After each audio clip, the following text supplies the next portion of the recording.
السلام عليكم ورحمة الله وبركاته. بسم الله الرحمن الرحيم.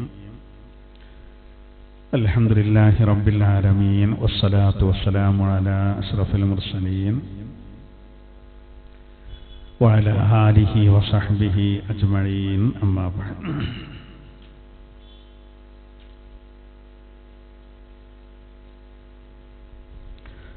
സൂറത്തുൽ അൻആം 152.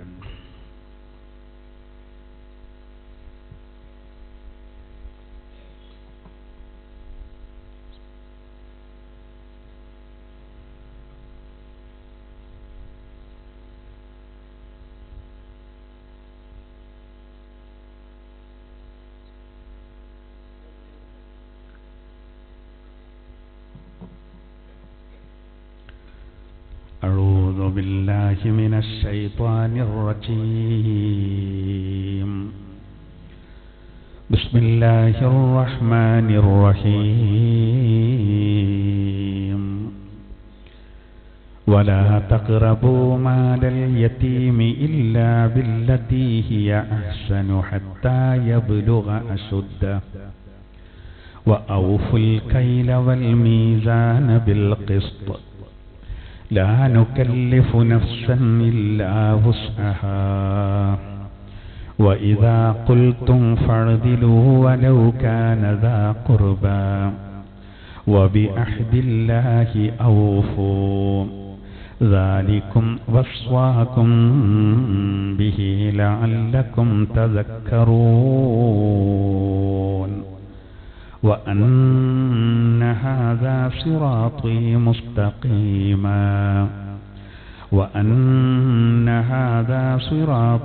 مستقيما فاتبعوه ولا تتبعوا السبل فتفرق بكم عن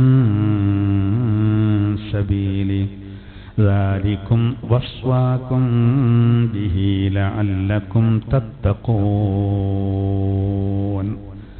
ثم آتينا موسى الكتاب تماما على الذي أحسن وتفصيلا لكل شيء وهدى ورحمة لعلهم بلقاء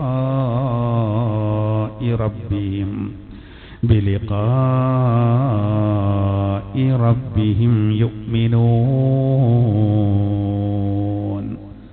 صدق الله العلي العظيم. ആദരണീയരായ മുഅ്മിനീങ്ങളെ മുഅ്മിനാത്തുകളെ, അല്ലാഹു സുബ്ഹാനഹു വ തആല പരിശുദ്ധമായ ഈ മജ്ലിസിനെ സ്വീകരിക്കട്ടെ. ഇഅ്തികാഫിന് നിയ്യത്തോടുകൂടെ അള്ളാഹുവിൻ്റെ ഭവനത്തിൽ നമ്മൾ ഒരുമിച്ച് കൂടിയത് നമ്മിൽ നിന്ന് സ്വീകരിക്കട്ടെ. അള്ളാഹു നമുക്കെല്ലാവർക്കും ആത്മാഭിമാനം പ്രദാനം ചെയ്യട്ടെ. എല്ലാ ദുരന്തങ്ങളെ തൊട്ടും ഈ ഉമ്മത്തിനെ അള്ളാഹു കാക്കുമാറാവട്ടെ. അള്ളാഹു നമ്മുടെ രാജ്യത്തും പൊതുവെ ലോകത്ത് സമാധാനം പ്രദാനം ചെയ്യട്ടെ.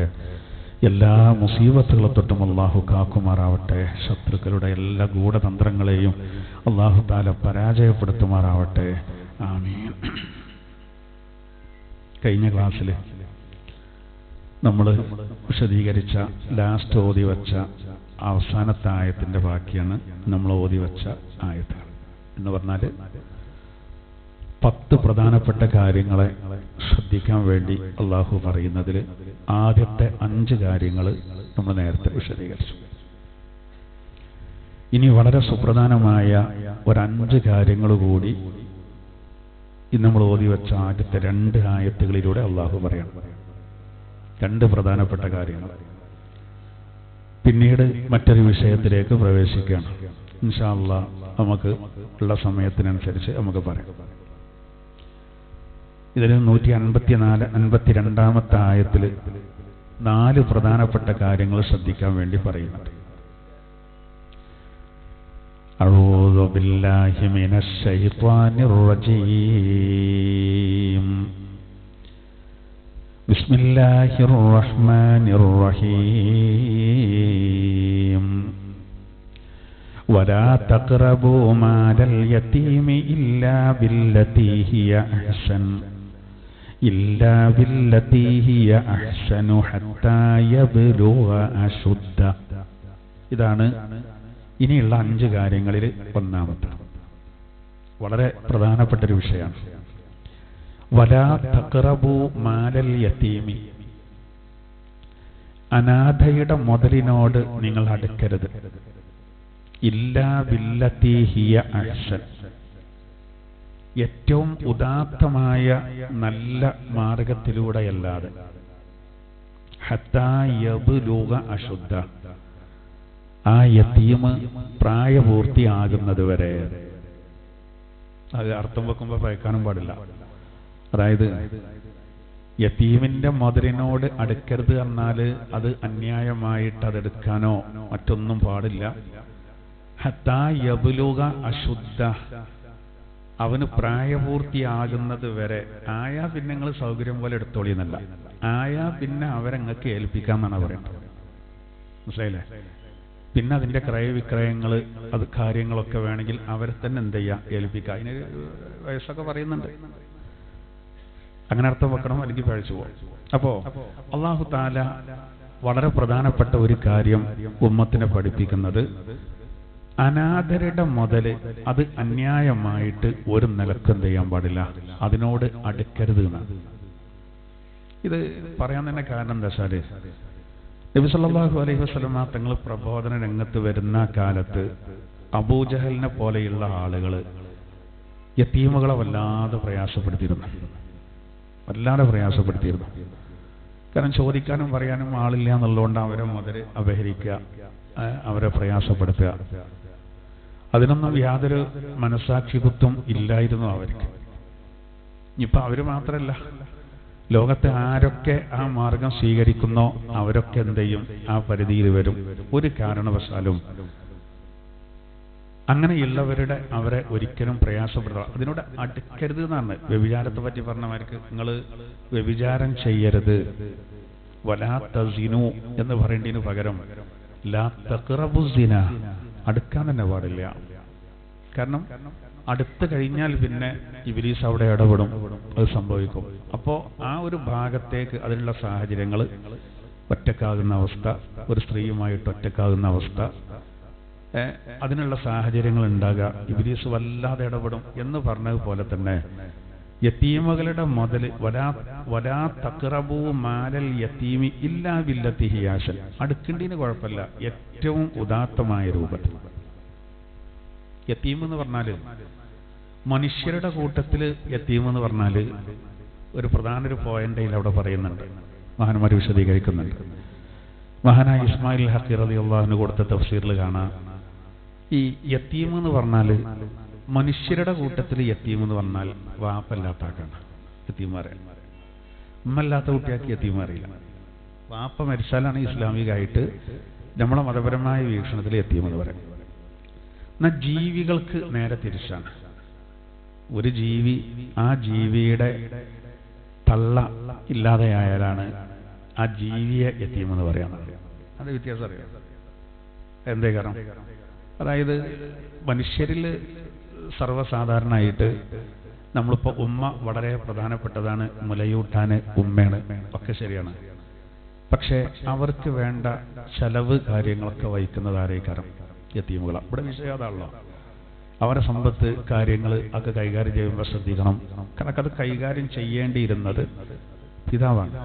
ആണുങ്ങൾക്കാണ് അതിൽ കൂടുതലൊരു കഴിവും കാര്യങ്ങളും ഉണ്ടാവുക. കാരണം ഓരോ ശരീരപ്രകൃതിയും മറ്റുമൊക്കെ അങ്ങനെയാണ്. അപ്പോൾ ജോലിക്ക് പോകലും അധ്വാനിക്കലും കാര്യങ്ങളൊക്കെ, ആ ചെലവുകളൊക്കെ വാപ്പാന്റെ കടമയാണ്. ഉമ്മാക്ക് വേറെ ചില ദൗത്യങ്ങളുണ്ട്. അതാണ് കുട്ടിയുടെ ആദ്യത്തെ മടിത്തട്ട് ഉമ്മയാണെന്ന് പറയാൻ കാരണം അതാണ്. എന്നാൽ ജീവികളെ സംബന്ധിച്ചിടത്തോളം ഒരു പക്ഷിയുടെ കുഞ്ഞോ അതല്ലെങ്കിൽ ഒരു നാൽക്കാലിയുടെ കുഞ്ഞൊക്കെ ആണെങ്കിൽ അതിന് ഒരു ചെറിയ പക്ഷി കുഞ്ഞാണെങ്കിൽ അത് പറക്കുന്നത് വരെ, അതല്ലെങ്കിൽ മറ്റുള്ള ജീവികളാണെങ്കിൽ അതിന് നടക്കുക, അത്തരം കാര്യങ്ങൾ, അതിനൊക്കെ അവിടെ സംരക്ഷണം വേണ്ട അതിൻ്റെ തള്ളയിൽ നിന്നാണ്. പിന്നെ അന്നം തേടുന്ന സിസ്റ്റം നമ്മളെ പോലല്ല. സൂക്ഷ്മമായിട്ടൊന്ന് ആലോചിച്ച് നോക്കി. നമ്മളെ പോലല്ല, നമ്മൾ കുട്ടികളെ വാപ്പാര് ആ കാര്യങ്ങളൊക്കെ ഏറ്റെടുക്കും, കുട്ടികൾക്ക് അറിയാങ്ങണ്ടേ എന്ന് പറഞ്ഞിട്ടാണ് പല മേഖലകളിലും എന്തുണ്ട് പ്രവർത്തിക്കുന്നത്. നമുക്ക് എല്ലാവർക്കും അറിയാം. എന്നാൽ ജീവികളെ സംബന്ധിച്ചിടത്തോളം അങ്ങനെയല്ല. അവർക്ക് പറക്കാൻ കഴിഞ്ഞാൽ, അവർക്ക് നടക്കാൻ കഴിഞ്ഞാൽ ഒരു അന്നം തേടും. അതിൻ്റെ പ്രത്യേകത അവിടെ പിന്നെ പിതാവിൻ്റെ വലിയൊരു ഇതൊന്നും വരുന്നില്ല. മാത്രമല്ല പലപ്പോഴും സംരക്ഷണം തള്ളാരാണ് കൊടുക്കുക. അതാണ് കോഴിക്കുഞ്ഞിനെ റാഞ്ചാൻ വേണ്ടിയിട്ട് പരുന്തൊക്കെ വന്നു കഴിഞ്ഞാൽ തള്ളക്കോഴി എന്ത് ചെയ്യും? അതിന് ചിറക് വിരിച്ച് സുരക്ഷിതത്വം നൽകും. ചെറിയ കുട്ടികളുള്ള കോഴീൻ്റെ അരികിലൂടെ നമ്മൾ പോകുമ്പോൾ ചിലപ്പോൾ കൊത്തിട്ടും അതിനെ ശരിയാക്കാൻ നിൽക്കരുത്. നമ്മൾ വെറുതെ ഒന്ന് പേടിപ്പിച്ചാനൊക്കെ ആ കുട്ടിയെടുക്കുമ്പോഴൊക്കെ ശ്രമിച്ചാൽ കളരി പഠിച്ചുകൊണ്ടൊന്നും കാര്യമുണ്ടാകാൻ നല്ല കൊത്തിട്ടും വരവെക്കേണ്ടി വരും. അതെന്താ വെച്ചാൽ അവർ തമ്മിലുള്ള വർഗ സ്നേഹമാണ്.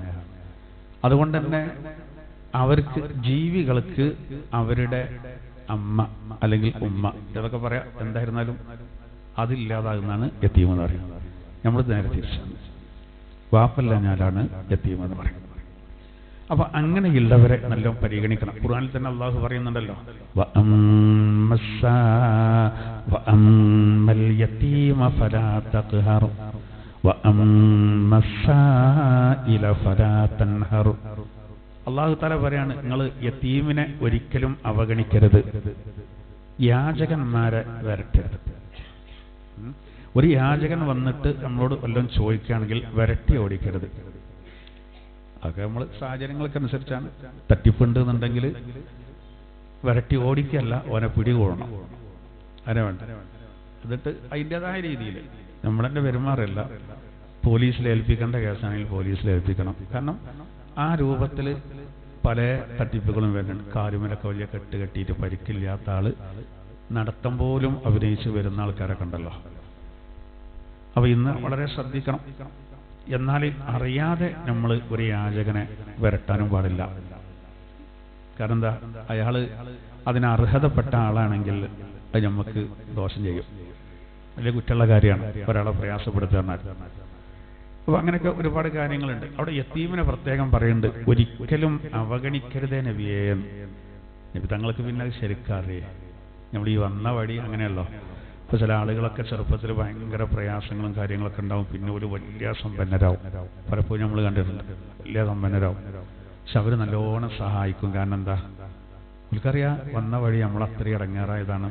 അപ്പോൾ അതുകൊണ്ട് ബുദ്ധിമുട്ടുള്ള പോലെ ശരിക്കും ചിലർ നേരെ തിരിച്ചേക്കാറ്, വന്ന വഴിയൊക്കെ മറക്കും. അതിനെപ്പറ്റി പറഞ്ഞ എന്താ പറയാ, അങ്ങനെ തന്നെ അല്ലേ, ഞാൻ വെറുതെ ഒന്നും ആയതൊന്നുമല്ല, അതൊക്കെ ഞാൻ നല്ല ഇടങ്ങാറായിട്ടുണ്ട്, അങ്ങനെയൊക്കെ പറയാം. പക്ഷെ ഇതിനൊക്കെ അള്ളാഹു കഴിവെന്നാണെന്ന് ഓർക്കുന്നില്ല. നബി സല്ലല്ലാഹു അലൈഹി വസല്ലം തങ്ങളെ സംബന്ധിച്ചിടത്തോളം നബിതങ്ങൾ വളരെയധികം നബിതങ്ങളൊരു അനാഥനായിട്ട് വളർന്നു. കഷ്ടമനാഥനായി ജാതനായെങ്കിലും സിസ്റ്റർക്ക് നാഥനായി വർദ്ധിച്ച സാത്വിക എന്ന് പിന്നെ പാടിയല്ലോ. നമ്മളെ ഒരു കവി പാടുന്നുണ്ട്, ഒരു ഹിന്ദുവായ കവി സുകുമാർ കക്കാട് പാടിയിട്ടുണ്ട് നബി സല്ലല്ലാഹു അലൈഹി വസല്ലം തങ്ങളെ സംബന്ധിച്ച്. അപ്പൊ നബിതങ്ങൾ വളരെ കഷ്ടപ്പെട്ടാണ്, ഉമ്മി ഇപ്പൊന്നും ഇല്ലാതെ വളരെ ചെറുപ്പത്തിൽ. പാപ്പാദ്യം പോയി, 6 വയസ്സായപ്പോഴത്തേനും ഉമ്മ പോയി.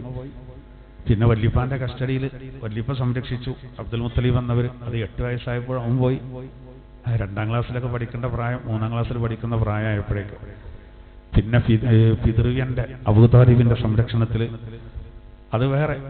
എന്തായിരുന്നാലും സാധാരണ ആളുകൾക്ക് ഉണ്ടാകുന്ന ചാപ്പല്യങ്ങളൊന്നും നബിതങ്ങൾക്ക് വരാത്തതുകൊണ്ട് അവിടെ പ്രശ്നമില്ല. അല്ലെങ്കിൽ ചിലപ്പോൾ നോക്കാനും സംരക്ഷിക്കാനും ആളില്ലെങ്കിൽ ഒരു പഴച്ചു പോകും. എന്തായിരുന്നാലും യതീമുകൾ വളരെ പ്രധാനപ്പെട്ടതാണ്. അവർക്കൊരുപാട് വിഷമങ്ങൾ ഉണ്ടാവും. അവരുടെ വിഷമങ്ങളെ നമ്മൾ കണ്ടറിയണം. നബിതങ്ങൾ എത്രത്തോളം പറഞ്ഞറിയോ, യതീം കുട്ടികളുടെ മുന്നിൽ വെച്ച് സ്വന്തം മക്കളെ താലോലിക്കാൻ പാടില്ല. യതീമായൊരു കുട്ടിയുണ്ട്, നമ്മളെ കുട്ടിയുണ്ട്. ആ യതീം കുട്ടി കാണുന്ന രൂപത്തിൽ നമ്മളെ കുട്ടിയെ അങ്ങനെ താലോലിച്ചാൽ ഇത് കാണുന്ന ആ യതീം കുട്ടിന്റെ മനസ്സിലൊരു വിഷമം ഉണ്ടാവും. എൻ്റെ ഒപ്പം ഉണ്ടായിരുന്നെങ്കിൽ എന്ന് ചിന്തിക്കും. ആ സ്ഥാനത്തേക്ക് ഇപ്പോൾ വേറെ ആരും എത്തൂലല്ലോ അല്ലേ. വാപ്പാരൊക്കെ സംരക്ഷിക്കുന്ന ആ സ്ഥാനത്തേക്ക് വേറെ ആരാണെങ്കിലും എത്തില്ല. അപ്പോൾ അവർക്ക് അങ്ങനെ ഒരു വിഷമം ഉണ്ടാക്കുന്ന രൂപത്തിൽ ഒരിക്കലും എന്ത് ചെയ്യരുത്. അങ്ങനെ ചില കാര്യങ്ങളൊക്കെ അങ്ങനെയാണ്. ഇപ്പം നമ്മൾ ചില സംസാരങ്ങൾ തന്നെ ചില സമയത്ത്, ഇപ്പോൾ നമ്മൾ 4 ആൾ കൂടി സംസാരിക്കുന്ന സമയത്ത് നമ്മൾ പറയുന്നൊരു വിഷയം അത് ഒരാളെ മനസ്സിനെ വേദനിപ്പിക്കുന്നുണ്ടെങ്കിൽ അത് ഒഴിവാക്കുകയുള്ള നല്ലത്. ദീനിയായ കാര്യങ്ങളല്ല പറയുന്നിട്ട്, അല്ലാത്ത ഞാൻ പറയാം, അല്ലാതാ പറയുന്നത്. ദീനിന്റെ കാര്യങ്ങൾ ചിലത് നമ്മൾ പറയേണ്ടി വരും, അത് ചിലപ്പോൾ ചിലർക്ക് ഭയങ്കര വേദനയായിക്കാരം. അതല്ല, പറഞ്ഞില്ലെങ്കിലാണ് കുറ്റക്കാരാകാം, അതല്ല പറയുന്നത്. വേറെ ചില കാര്യങ്ങളൊക്കെ ഉണ്ടാവും. അപ്പോൾ അത് നമ്മൾ വളരെയധികം ശ്രദ്ധിക്കേണ്ടതാണ്. ഇപ്പോൾ ഉദാഹരണം പറയാ, ഒരാള് തൂങ്ങി മരിച്ചു.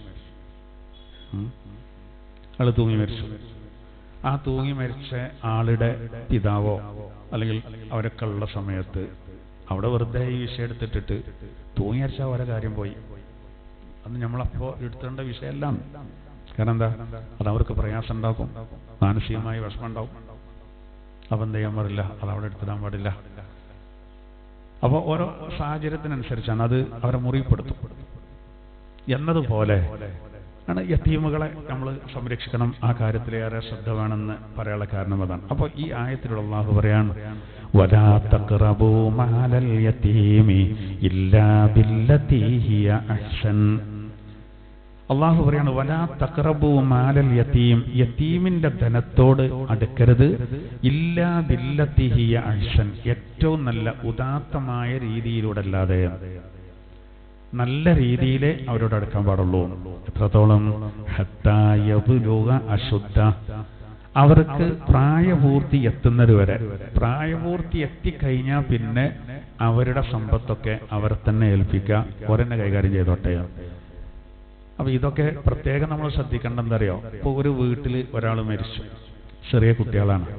എന്നാൽ പിന്നെ അവിടെ കൈകാര്യം ചിലപ്പോൾ വരുന്നത് ആ മരിച്ച ആളുടെ ജ്യേഷ്ഠനോ അനിയനോ ഇനി ആരോ ആട്ടെ. അപ്പോൾ അവരുടെ മുതൽ കൈകാര്യം ചെയ്യുന്ന സമയത്ത് വളരെയധികം ശ്രദ്ധിക്കണം. നമ്മൾ ആളടിയിൽ ഇതാകാൻ വേണ്ടി വലിയ അടിയന്തരം, അങ്ങനെ ഉണ്ടല്ലോ, പേരെടുക്കാൻ വേണ്ടി, പെരുമെടുക്കാൻ വേണ്ടി ഒരു 4 പോത്തിനെ കറുത്തിട്ട് നാടാകെ പറഞ്ഞ് അതിനിപ്പോൾ ക്യാമറമാരൊക്കെ വിളിച്ചാൽ വൈകിട്ടാണ്, എന്നാൽ തന്നെ മൊബൈലിലൊക്കെ എങ്ങനെയൊക്കെ ഫോട്ടോ എടുത്തോളി എന്ന് പറയും. അടിയന്തരാണ്. അപ്പൊ ശരിക്കും അവിടെ ശ്രദ്ധിക്കേണ്ട ഒരു കാര്യം എന്താ വെച്ചാൽ, കുട്ടികളെ മുതലാണത്, ഓൾക്ക് ക്രയവിക്രയം നടത്താൻ പ്രായമായിട്ടില്ല. അപ്പൊ അത്തരം കാര്യങ്ങളൊക്കെ എന്ത് ചെയ്യേണ്ടി വരും, ശ്രദ്ധിക്കേണ്ടി വരും. എല്ലാ കാര്യങ്ങളും ശ്രദ്ധിക്കേണ്ടി വരും.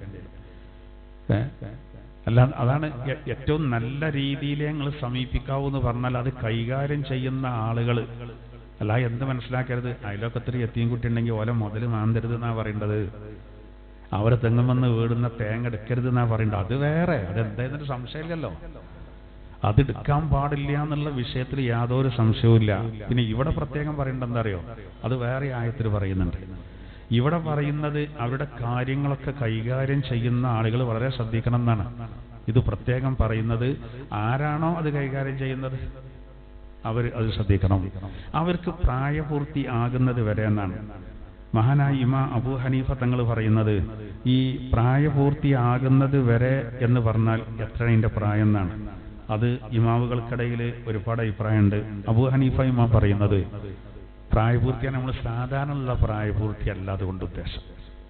സാധാരണ നമ്മളിപ്പോൾ ഒരു പെൺകുട്ടിയാണെങ്കിൽ ചിലപ്പോൾ അവർക്ക് പിന്നെ ആർത്തവം ഉണ്ടാകുക എന്ന് പറഞ്ഞാൽ അപൂർവമായിട്ട് ചില പെൺകുട്ടികൾക്ക് 10 വയസ്സ് 9 വയസ്സിൻ്റെ ഇടയിലൊക്കെ ചിലർക്ക് ഉണ്ടാവും. എന്നാൽ ചിലർ ഒരു 10, 12, 13 വയസ്സാകുമ്പോഴൊക്കെ ഉണ്ടാവും. അവ പ്രായപൂർത്തിയായല്ലോ. ആൺകുട്ടികളൊക്കെ ആണെങ്കിൽ ഒരു 10, 15 വയസ്സാകുമ്പോൾക്ക് പ്രായപൂർത്തിയായി.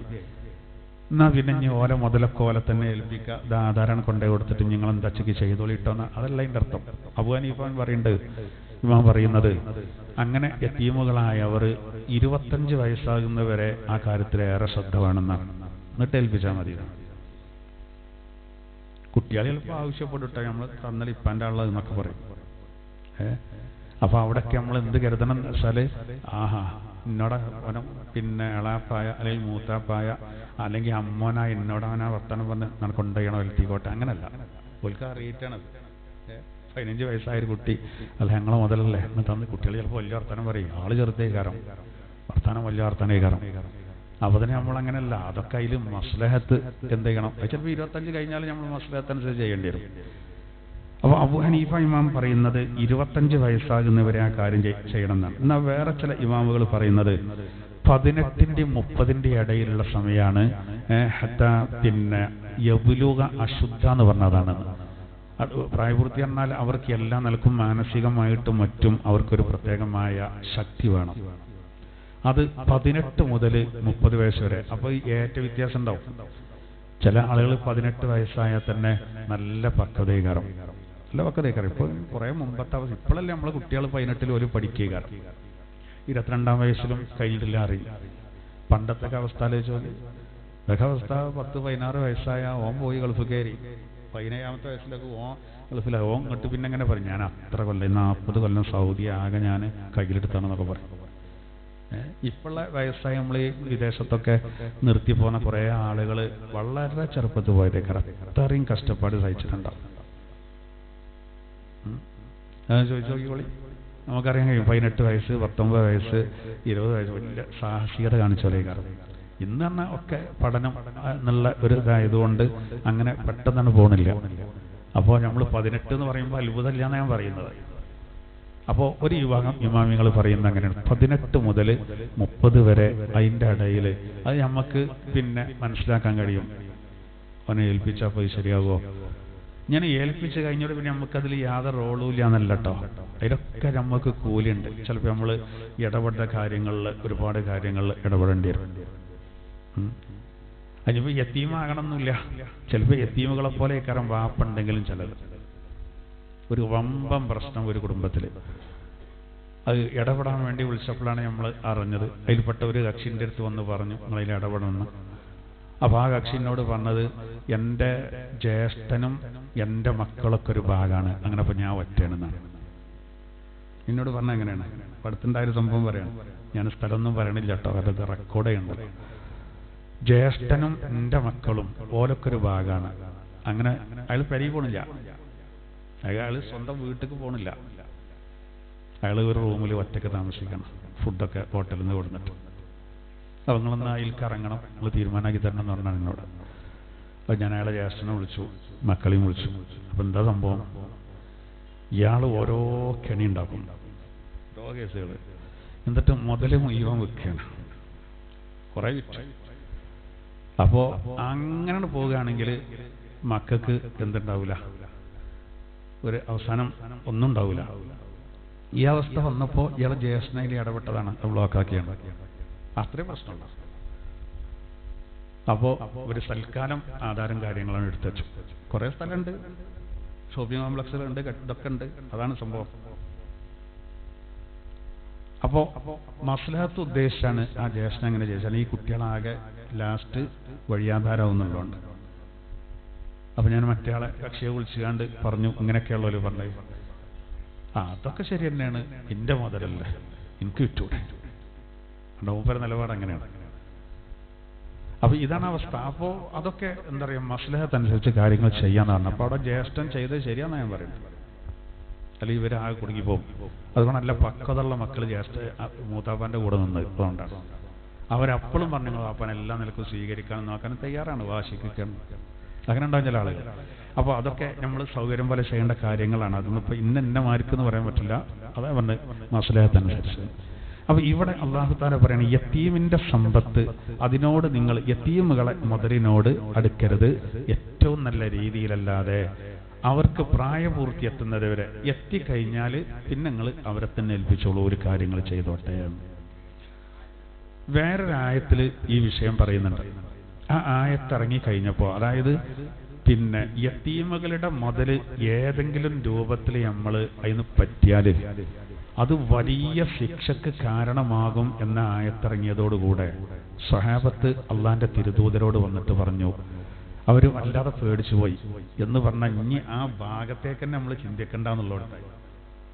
മനസ്സിലായോ? അതായത് യതീമുകളുടെ മുതൽ ഏതെങ്കിലും രൂപത്തിൽ നമ്മൾ അതിനോട് ബന്ധപ്പെടുകയാണെങ്കിൽ അത് എന്തായാലും കുടുങ്ങുന്നു വന്ന്, അപ്പൊ പിന്നെന്തായി അറിയോ, ഓരോ സൂക്ഷ്മത കാരണം നോക്കാൻ തന്നെ പേടിയായി.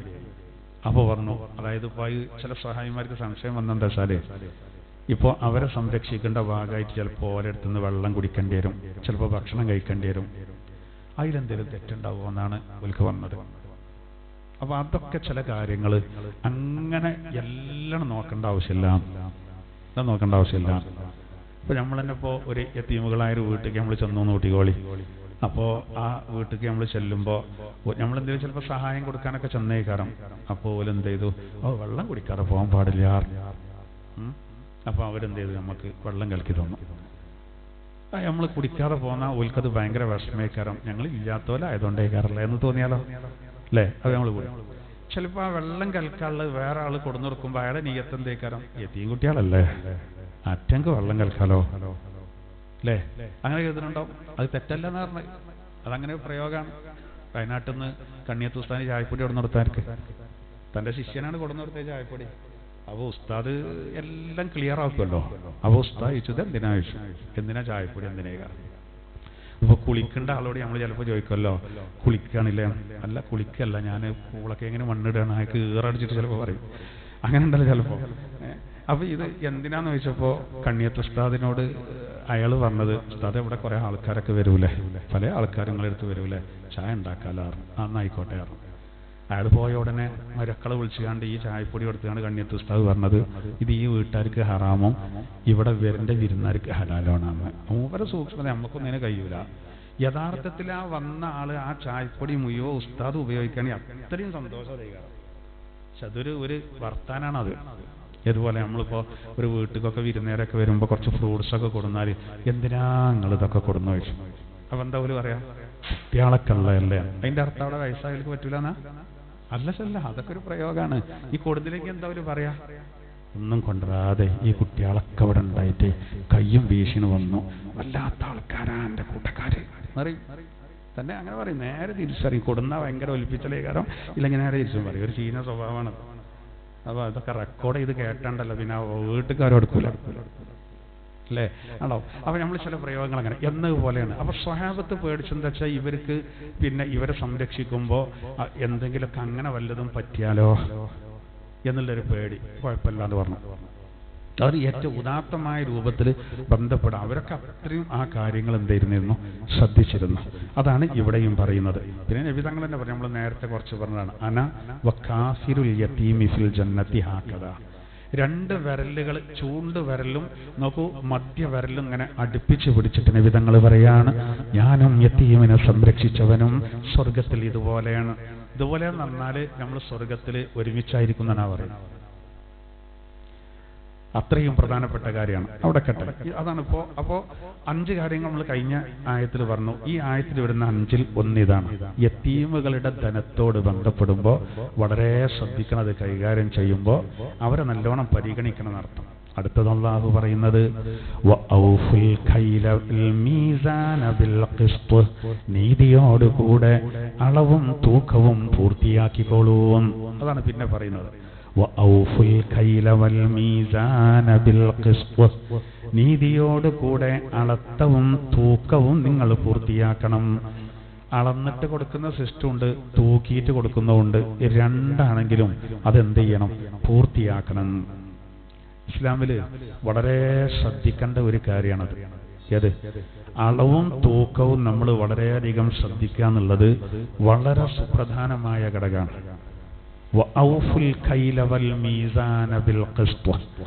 നീതിയോടുകൂടെ നിങ്ങൾ അളത്തത്തെയും തൂക്കത്തെയും പൂർത്തിയാക്കണം എന്നുള്ള അത് വളരെ പ്രധാനപ്പെട്ടതാണ്. ഖുർആൻ ഒരുപാട് സ്ഥലത്ത് അതിനെപ്പറ്റി പറയുന്നുണ്ട്.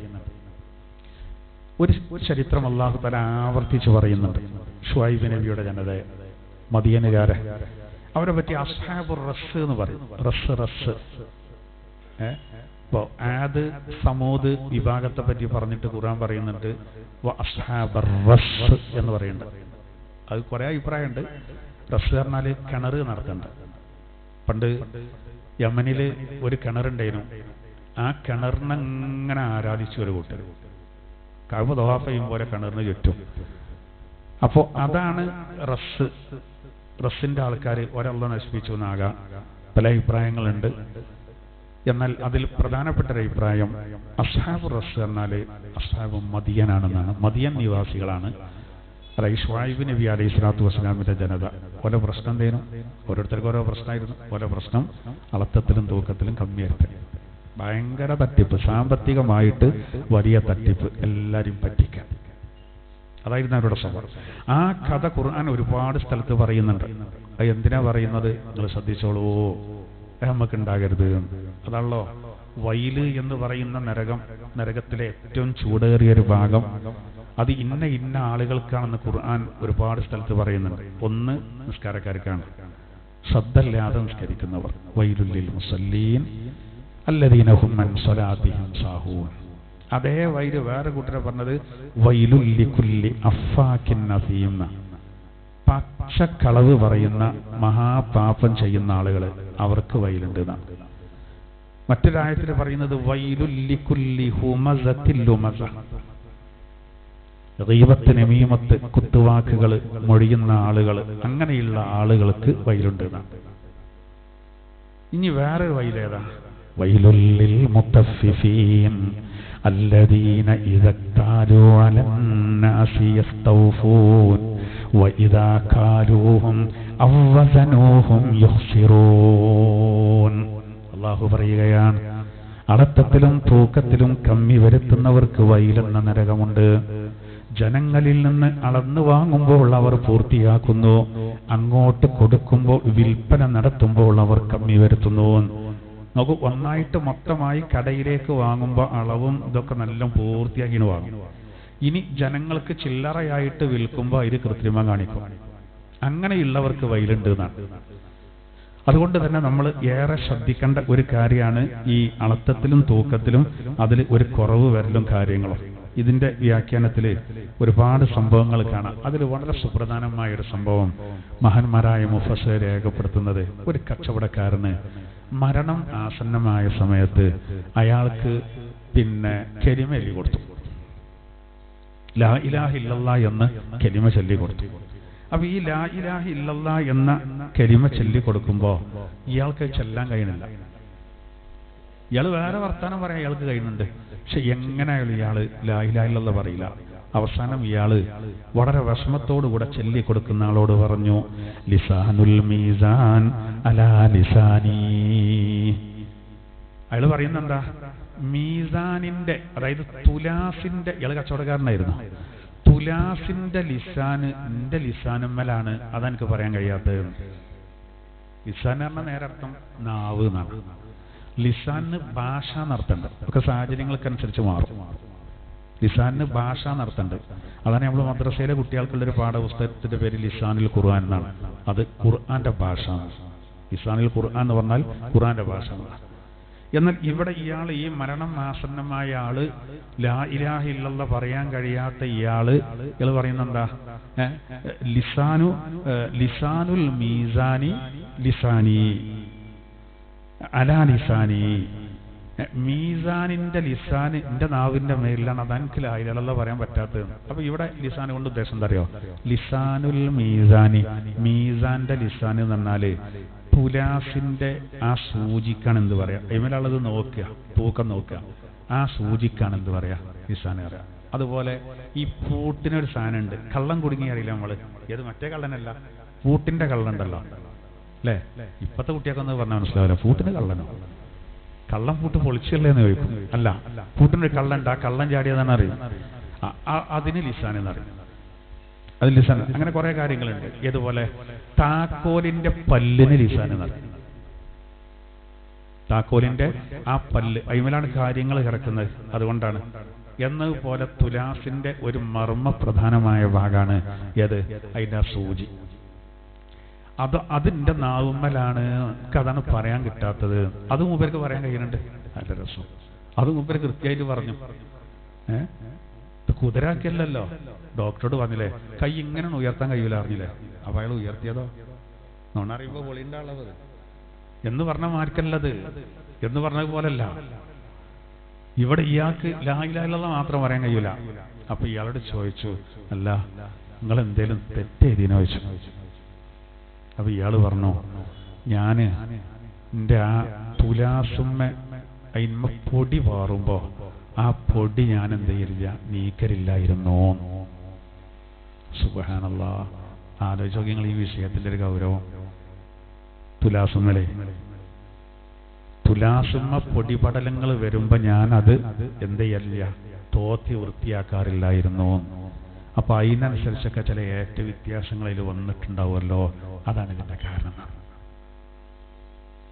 ഈ സംഭവം വിശദീകരിച്ച ഉടനെ മാലിക് ബിൻ ദീനാർ റളിയല്ലാഹു അൻഹു സംഭവം പറയുന്നുണ്ട്. നമ്മൾ നാളൊരിക്കൽ പറഞ്ഞു. അതായത് അദ്ദേഹത്തിന്റെ അയൽവാസി ഇതേപോലെ, പിന്നെ അയൽവാസിയുടെ മക്കൾ വന്നിട്ട് പറയാണ്, ഞങ്ങളെ ഉപ്പ വളരെ ഗുരുതരാവസ്ഥയിലാണ്.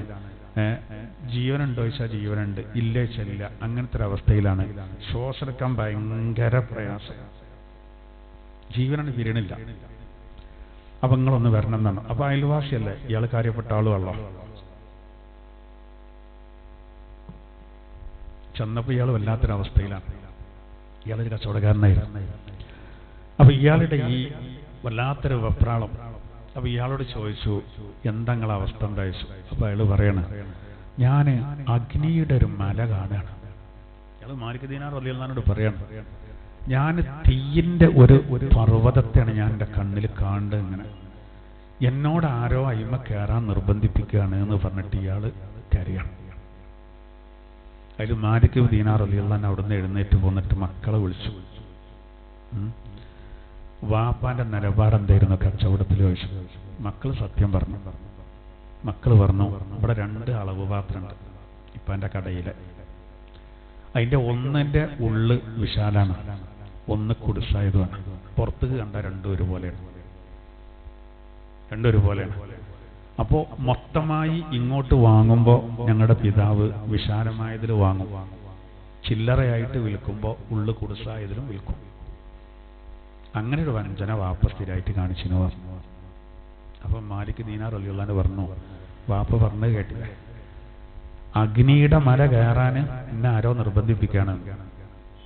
വൈലുൽ മുത്തഫിഫീന സൂറത്ത് ഓതി കൊടുത്തു. കാരണം വൈലുൽ മുത്തഫിഫീൻ എന്ന് പറഞ്ഞടുത്ത് അളത്തത്തിലും തൂക്കത്തിലും കുറവ് വരുത്തുന്നവർക്ക് വൈലുണ്ട് എന്ന് പറഞ്ഞ ആയത്തിന്റെ തഫ്സീറിൽ കാണാൻ നബിയുടെ ഒരു ഹദീസ്. വൈല് എന്ന് പറഞ്ഞാൽ അഗ്നിയുടെ ഒരു പർവ്വതാണെന്നാണ്. കൃത്രിമം കാണിച്ചവനെ അഗ്നിയുടെ ചങ്ങലയിൽ ബന്ധിച്ച് ആ മലയിൽ കയറാന് മലക്കുകൾ നിർബന്ധിപ്പിക്കുന്നതാണ്. കൂട്ടി വായിച്ചോക്കെ തഫ്സീറിന്റെ ഗ്രന്ഥങ്ങളിൽ ഈ പറഞ്ഞ ആയത്തിന്റെ വിശദീനത്തിൽ ഇത് പറയുന്നുണ്ട്. മുത്തഫിഫീന സൂറത്തിന്റെ വിശദീനത്തിനും പറയുന്നുണ്ട്. വൈലുല്ലിക്കുല്ലി ഹുമസ എന്ന് പറയേണ്ട അവിടൊക്കെ ഈ സംഭവം ധരിക്കുന്നുണ്ട്. അപ്പൊ നമ്മൾ വളരെ ശ്രദ്ധിക്കേണ്ടതാണ്. ചെറിയ ചെറിയ ലാഭങ്ങൾക്ക് വേണ്ടിയിട്ടേക്കാരം പല ആളുകളും എന്ത് ചെയ്യുക, അത്തരത്തിലുള്ള അറിഞ്ഞുകൊണ്ട് അത്തരത്തിലുള്ള കൃത്രിമം അറിയാതെ വരുന്നത് പൊറുക്കപ്പെടും. അത് ഈ ആയത്തിന്റെ ശേഷം വരുന്നുണ്ട്. ഇതിന് പറയുമ്പോൾ പിന്നെ നമ്മൾ കരുതും കച്ചവടം ഒന്നും ചെയ്യാക്കുക നല്ലത്, പൊടി പാറിയ വരെ പ്രശ്നമാണെന്നാണ് ഇപ്പോൾ മൗലിയർ പറഞ്ഞത്. ശ്രദ്ധിക്കാൻ കഴിയില്ല ചിലതൊക്കെ. അതുകൊണ്ട് ഈ ആയത്തിൽ തന്നെ അത് പറയുന്നുണ്ട്, ബേജാറാണ്ട. എന്നാലോ കരുതി കൂട്ടി നമ്മൾ ചെയ്യരുത്, കരുതി കൂട്ടി ചെയ്യരുത്. നമ്മൾ അത്തരം കാര്യങ്ങളൊക്കെ ഒന്ന് നമ്മൾ ശ്രദ്ധിക്കുകയാണെങ്കിൽ നമ്മളെ വരുമാനം കൂടെ ചെയ്യുള്ളൂ കേട്ടോ. അതിലാരും പേടിക്കണ്ട. അതായത് തൂക്കുമ്പോൾ ആ സാധനത്തിന്റെ ഭാഗം കുറച്ച് കനം കൂടിക്കോട്ടെ. അതിന് സാധാരണ എല്ലാവരും ചെയ്യല്. വല്ലാത്ത കറക്റ്റ് ആക്കണ്ട. 500 ഗ്രാം എന്ന് പറഞ്ഞാൽ 590 ആയപ്പോൾ 500 ആക്കിയത്. അതിലേറെ നല്ല കുറച്ചാണ്ടാക്കിയാണ്. കാരണം എന്താ, എന്തേലും ഉണ്ടെങ്കിൽ കേട് കഴിഞ്ഞാൽ പോയിക്കോട്ടെ.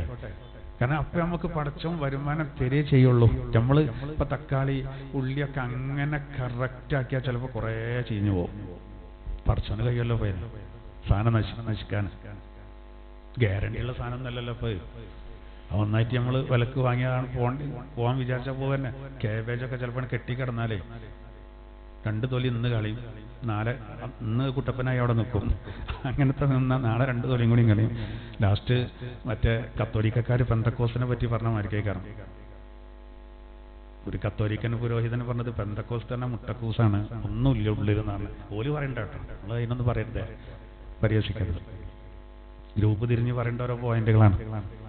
അപ്പോ പറഞ്ഞെന്താ വെച്ചാല് ശ്രദ്ധിക്കാൻ കഴിയേണ്ടത് ശ്രദ്ധിക്കുക. അപ്പോൾ അളത്തത്തിലും തൂക്കത്തിലും നിങ്ങൾ നീതിപൂർവം നിങ്ങൾ അളത്തവും തൂക്കവും നിങ്ങൾ പൂർത്തിയാക്കിക്കോളൂ. അപ്പൊ ഇന്ന് പറയുന്ന 5 വിഷയങ്ങളിൽ പ്രധാനപ്പെട്ട വിഷയങ്ങളിൽ ഒന്ന്, യതീമുകളുടെ ധനത്തോട് സൂക്ഷ്മമായിട്ടല്ലാതെ അടുക്കാൻ പാടില്ല, കൈകാര്യം ചെയ്യുമ്പോൾ ശ്രദ്ധിക്കണം. രണ്ടാമത്തത് പിന്നെ എന്ത് ചെയ്യണം, അളത്തവും തൂക്കവും നീതിപൂർവ്വമാകണം.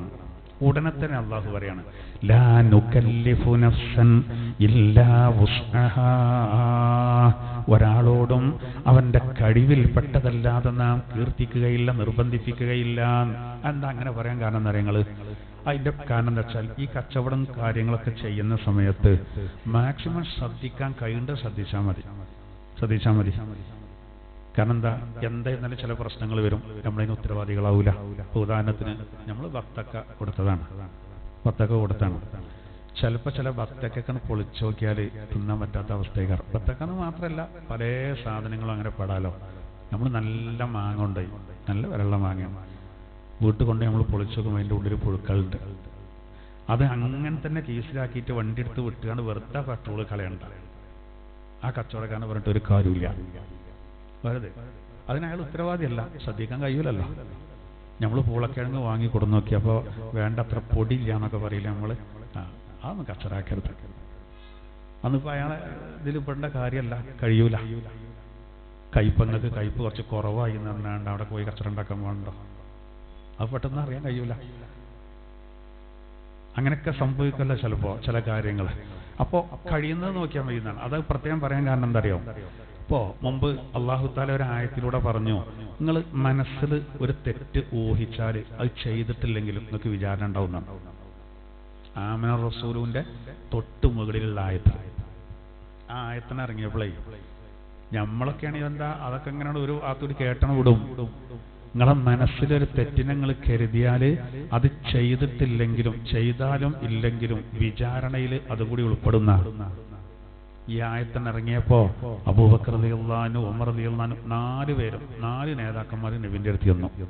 ബാക്കിയുള്ള എല്ലാവർക്കും കൂടിയും വേണ്ടി പറയാനാണ്. ചെന്നിട്ട് എന്ത് ചെയ്താൽ നിങ്ങൾ ഒൽക്കി നബി തങ്ങൾ അവരോട് ഇരിക്കാൻ പറഞ്ഞു. പക്ഷെ ഒൽക്കി ഇരിപ്പ് ഉറക്കണില്ല, ടെൻഷൻ കയറിയിട്ട്. അപ്പോൾ ഓല് എന്ത് ചെയ്തു വരച്ച ഇരുന്നു. പക്ഷെ മുട്ടുത്തി ഇങ്ങനെ ഇരിക്കും, മുട്ട് മാത്രം കുത്തിയിട്ട് ചന്തി നിലത്ത് വെക്കാതെ. നമ്മൾ പിന്നെ ചില സുജൂദൊക്കെ ഉണ്ടാവുമല്ലോ, സുജൂദയും കയറി അങ്ങനെ ഇരുത്തും, അങ്ങനെ ഇരുന്നു. എന്നിട്ട് ഓല് പറയേണ്ട ദശാൽ നബിയെ, അൽബക്കർ സൂറത്തിലെ ലാസ്റ്റ് ഭാഗത്തുള്ള ആമന റസൂലിന്റെ തൊട്ടുമുള്ള ആയത്തുണ്ടല്ലോ, ആ ആയത്ത് നബിയെ നിങ്ങളെപ്പോലത്തോല്, അതായത് അമ്പിയാക്കൾ മാത്രമല്ലേ അപ്പൊ രക്ഷപ്പെടുള്ളൂ? അമ്പിയാക്കളല്ലാത്ത മനുഷ്യന്മാരൊക്കെ കുടുങ്ങൂലേ? കാരണം ഒരു മനുഷ്യന്റെ മനസ്സിൽ ഒരു തെറ്റ് അത് ഉണ്ടാവും, സ്വാഭാവികമല്ലേ. ബാറിന്റെ മുന്നിൽ കൂടി ഒരാൾ ഇങ്ങനെ പോകുമ്പോൾ ഓൻ ചിന്തിക്കുകയാണ്, അയാൾ കയറിയാണ് കുടിച്ചാൽ എങ്ങനെ ഉണ്ടാവും? അയാൾ കുടിച്ചിട്ടില്ല, വെറുതെ ഒരു ചെലവൊന്നും ഇല്ലാത്തൊരു ചിന്ത ഇതിലാണ്. ആ ആയത്തിന്റെ അടിസ്ഥാനത്തിൽ അതിന് കുറ്റുണ്ട്, വിചാരണ ഉണ്ടാവും. ആയത്തിന്റെ അടിസ്ഥാനത്തിൽ അതാണ് ഇവർ ആകെ പേടിച്ചത്. നല്ല ഈന്തപ്പനൊക്കെ കാണുമ്പോഴേ അതിന് കയറിയാണ് വെട്ടിയാലോ എന്ന് തോന്നിയാൽ സാഹബത്തിനെ സംബന്ധിച്ചിടത്തോളം നല്ല കാണണ്ടേനും. നല്ല ഒട്ടകത്തെ കാണുമ്പോൾ അതിനാണ് കഴിച്ചുണ്ടായാലോ എന്ന് കരുതിയാൽ ആ കരുതിയതിന് കുറ്റണ്ട് എന്നാണ്. അതുകൊണ്ട് നബിയെ ഇതിനൊരു തീരുമാനം കാണുന്ന ഓല അവിടെ തന്നെ ഇരുന്നു. അങ്ങനെ ഉണ്ടല്ലോ, അവിടെ തന്നെ ഇരുന്നു ഇതിനൊരു തീരുമാനമാട്ടെ. അങ്ങനെ ഇറങ്ങിയ സൂറത്താണേത്, ആയത്താണേത് ആമന റസൂല്. അതിൽ പറയുന്നത് എന്താ? ലാ നുകല്ലിഫുല്ലാഹു നഫ്സൻ ഇല്ലാ വുസ്അഹാ. അപ്പൊ ഇതിനെ ക്യാൻസൽ ചെയ്തു. നിങ്ങൾ ബേജാറാണ്ടാറ്. നാം ആളുകൾക്ക് കഴിയുന്നത് മാത്രമേ കൽപ്പിക്കുള്ളൂ, മനുഷ്യന്റെ കയ്യിൽ പെടുന്നത്. അപ്പൊ ഇത് സാറിൽ ഇത് മനുഷ്യനെ നിയന്ത്രിക്കാൻ കഴിയാത്ത രൂപത്തിനാണ് അള്ളാഹു. അപ്പൊ എന്തിനാ പിന്നെ അള്ളാഹ് അത് അറിയിട്ടല്ല? അപ്പൊ ഒരു ഇളവിന് കിട്ടുമ്പോ ആ ഇളവിൽ നമുക്ക് ഭയങ്കര സന്തോഷേക്കാരം, അൽഹംദുലില്ലാഹ് റാഹത്താവും. അതിനു വേണ്ടിയാണ്. എന്നതുപോലെ തന്നെ ഇവിടെ അതേപോലെ എവിടെ പറഞ്ഞത്, ലാ നുകല്ലിഫു നഫ്സൻ ഇല്ലാ വുസ്അഹാ. അള്ളാഹു പറയാണ്, ഒരാൾക്കും അവന്റെ കയ്യിൽ പെടാത്തത് അവനെ നിർബന്ധിപ്പിക്കുകയില്ല. അത്രേ ഉള്ളൂ, കഴിയുന്നത് മാത്രമേ എന്തേ ഉള്ളൂ പറയുള്ളൂ.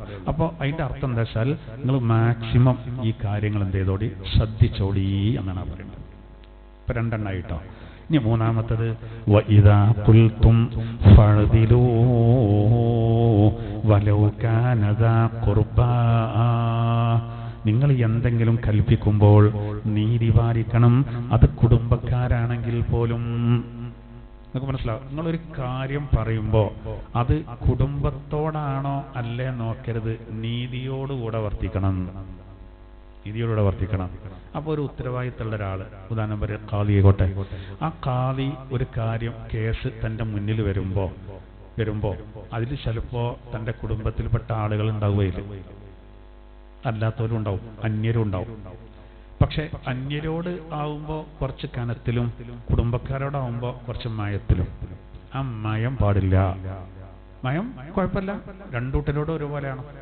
അതുകൊണ്ടാണല്ലോ 2 കക്ഷികളുടെ വിഷയം ഒരു ഖാദിയുടെ അരികിലെത്തുമ്പോൾ അതിൽ ഒരാൾ ഖാദിയോട് ഏറ്റവും അടുത്ത ആളാണെങ്കിൽ ആ കേസ് ആ ഖാദിയിൽ നിന്ന് മറ്റൊരു ഖാദിയിലേക്ക് മാറ്റണമെന്നാണ്. കാരണം എന്താ, അയാൾ എത്ര നീതിയോടുകൂടെ വിധിച്ചാലും മറ്റേ ആൾക്ക് ഒരു സംശയകാരം. അതുപോലല്ലെങ്കിലും സംശയം വരും. ശ്രദ്ധിക്കാൻ കഴിയണ്ട കേട്ടോ.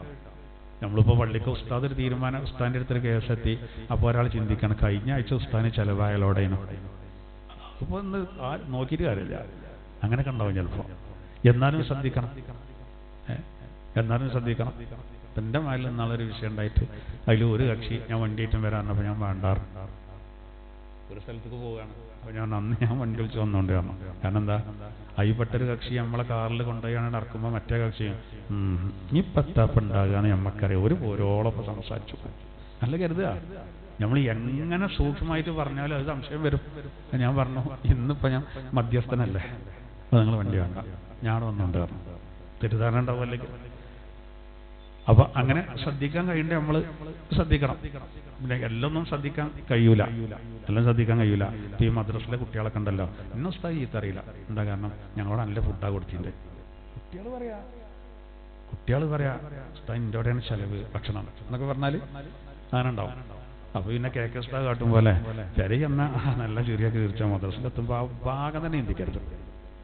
അങ്ങനെ ഒരു അങ്ങനെ ഒരു ബന്ധം തന്നെ ഇല്ലാത്തവർക്ക് നീതി വളരെ പ്രധാനമാണല്ലോ. ഞങ്ങൾ ജാമ്യ പഠിക്കേണ്ട കാലത്ത് കെ ഉസ്താദിന്റെ മോനുണ്ടായിരുന്നു ജാമ്യയിൽ. കെ ഉസ്താദ് പ്രിൻസിപ്പളാണ്. പക്ഷെ കെ ഉസ്താദിന്റെ മോന് ലീവ് വേണമെങ്കിൽ കാളുമ്പാടി ഉസ്താദിനോട് ചോദിക്കണം എന്നതിന് ഉസ്താദിന്റെ നിയമം തന്നെ. അല്ലെങ്കിൽ എന്ത് ചെയ്യുന്നു, പെരിയെന്ന് ഞാൻ നാളെ എന്നറിയേ ഇവർക്ക് പറഞ്ഞ പോലെ സുഹൃത്തിന്റെ കല്യാണത്തിന് പോകാൻ.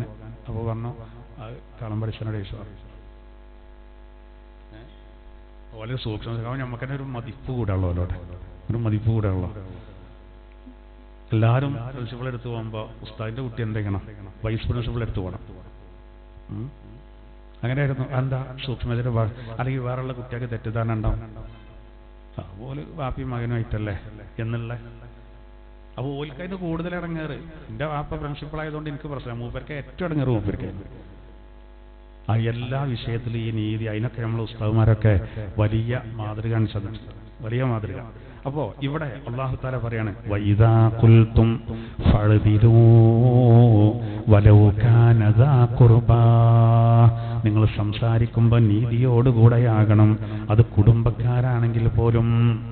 അത് അതിന് നല്ലൊരു ഉദാഹരണമാണ് ഏത്, മഖ്സൂമിയ കുടുംബത്തിലെ പെണ്ണ് മോഷണം നടത്തി. അപ്പൊ അന്ന് പിന്നെ കട്ടോന്റെ കൈ മുറിക്കണം എന്നുള്ള ആയത്തിറങ്ങിയിട്ടുണ്ട്. വസാരിഖു വസാരിഖത്തു ഫഖ്തഉ ഐദിയഹുമാ. കള്ളന്റെയും കള്ളത്തിയുടെയും കട്ട കൈ മുറിക്കണം എന്നാണ്. അവിടെ കള്ളത്തിന് ലാസ്റ്റ് പറഞ്ഞത് പെണ്ണുങ്ങൾക്ക് അത് കുറവേ കാരണമുള്ളതുകൊണ്ടാണ്.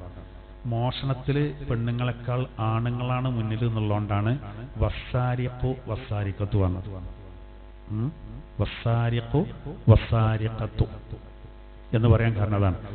അത് പെണ്ണുങ്ങൾ ആ വിഷയത്തിൽ ബാക്കിലാണ്. നേരെ മറിച്ച് വ്യഭിചാരം പറഞ്ഞിടത്ത് എങ്ങനെ ഖുർആൻ പറഞ്ഞത്, അസ്സാനിയത്തു വസ്സാനി, വേശ്യ. ആദ്യം വേശ്യയെ പറ്റിയാ പറഞ്ഞത്. അതിൽ ആണുങ്ങളെക്കാൾ പെണ്ണുങ്ങളാണ് മുന്നിൽ എന്നുള്ളതുകൊണ്ടാണ്. പക്ഷെ ഒരു മറ ഉണ്ടായിട്ടാണ് അല്ലെങ്കിൽ കള്ളി ഖുർആൻ ആ പ്രയോഗത്തിലൊക്കെ ഒരുപാട് ഇതുണ്ട്. എന്തായിരുന്നാലും പെണ്ണുങ്ങൾ മോഷണം നടത്തും. മഖ്സൂമിയ കുടുംബത്തിലെ പെണ്ണ് മോഷണം നടത്തി. എന്തായിരുന്നാലും നബിന്റെ അടുത്ത് കേസെത്തിയാൽ നീതി കാണിക്കണമല്ലോ, കൈമുറിക്കും. അപ്പൊ കുടുംബം മീറ്റിംഗ് ചേർന്നു. ഓല് പറഞ്ഞൊരു കാര്യം ചെയ്യാം, നമുക്ക് ഈ വിഷയം നബി തങ്ങളോടൊന്ന് പറഞ്ഞിട്ട് പിന്നെ ഇപ്പം എന്താ ചെയ്യുക, ഒന്ന് വർത്താനം പറയാൻ ആരെ നമുക്ക് കിട്ടുക. അപ്പൊ ചിലർ പറഞ്ഞു റസൂലുള്ളാന്റെ ദത്തുപുത്രനെ ഏൽപ്പിക്കുക, സെയ്ദ് ഇബ്നു ഹാരിസത്ത് റളിയല്ലാഹു അൻഹു. കാരണം മൂപ്പരാകുമ്പോൾ നബിനോട് അത്രയും അടുത്ത ആളല്ലേ. അപ്പൊ ഇവര് അദ്ദേഹത്തോട് ചെന്ന് പറഞ്ഞു. അപ്പൊ മൂപ്പർക്ക് ഭയങ്കര താല്പര്യമായി. എന്നോട് പോലെ അങ്ങനെ പറയേണ്ടത്, പിന്നെ ഞാൻ അത്രയും പിന്നെ നബിനോട് അടുത്ത ആളായിട്ടാണല്ലോ. ആ മൂപ്പര് ഞാൻ പറഞ്ഞോളായിരുന്നു. മൂപ്പര് ഒന്ന് പറഞ്ഞു, ആദ്യത്തെ സംഭവമല്ലേ, റസൂലാണ്ട് ചൂടായില്ലേ, അള്ളാന്റെ ഒരു വിധി മാറ്റം വരുത്താനാണ് സയ്യിദ് ഉദ്ദേശിക്കേണ്ടത്. മുഖക്കാണ് ചുവന്ന് ഭയങ്കര ഗൗരവമായി. എന്നിട്ട് നബി തങ്ങളൊരു വാക്കുണ്ട്, ലൗ അന്ന ഫാത്തിമത ബിൻത മുഹമ്മദിൻ സറഖത് ലഖതഅതു യദഹാ. മുഹമ്മദിന്റെ മകൾ ഫാത്തിമയാണ് ഈ കളവ് നടത്തിയിരുന്നെങ്കിൽ അവളെ കൈപോലും ഞാൻ വെട്ടുമായിരുന്നു. അവിടെ ഒരു വ്യത്യാസമില്ല കേട്ടോ. ഫാത്തിമത്ത് ഖിത്അതു കബിദീന്നു നബിയ പറഞ്ഞത്. ഫാത്തിമന്റെ കരളിന്റെ കഷ്ണാണ്. ആ ഫാത്തിമയാണ് കട്ടുണ്ടെങ്കിൽ ഓളെ കൈ ഞാൻ മുറിക്കുന്നതാണ്. ഓളൻ കൊണ്ടുപോയെന്നാണ് ആരെ, മറ്റേ പെണ്ണിനെ അവന്റെ കൈ മുറിച്ചു.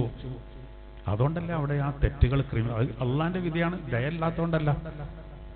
ഖുർആൻ തന്നെ പറയുന്നുണ്ട്, ക്രിമിനൽ കുറ്റങ്ങൾക്കുള്ള ശിക്ഷ നടപ്പിലാക്കുമ്പോൾ കുറച്ചാൾക്കാർ സാക്ഷി നിൽക്കും, ചിലപ്പോൾ കുടുംബക്കാരെ കാരണം, പക്ഷേ ദയ കാണിക്കരുതേ എന്ന് പറയുന്നുണ്ട്.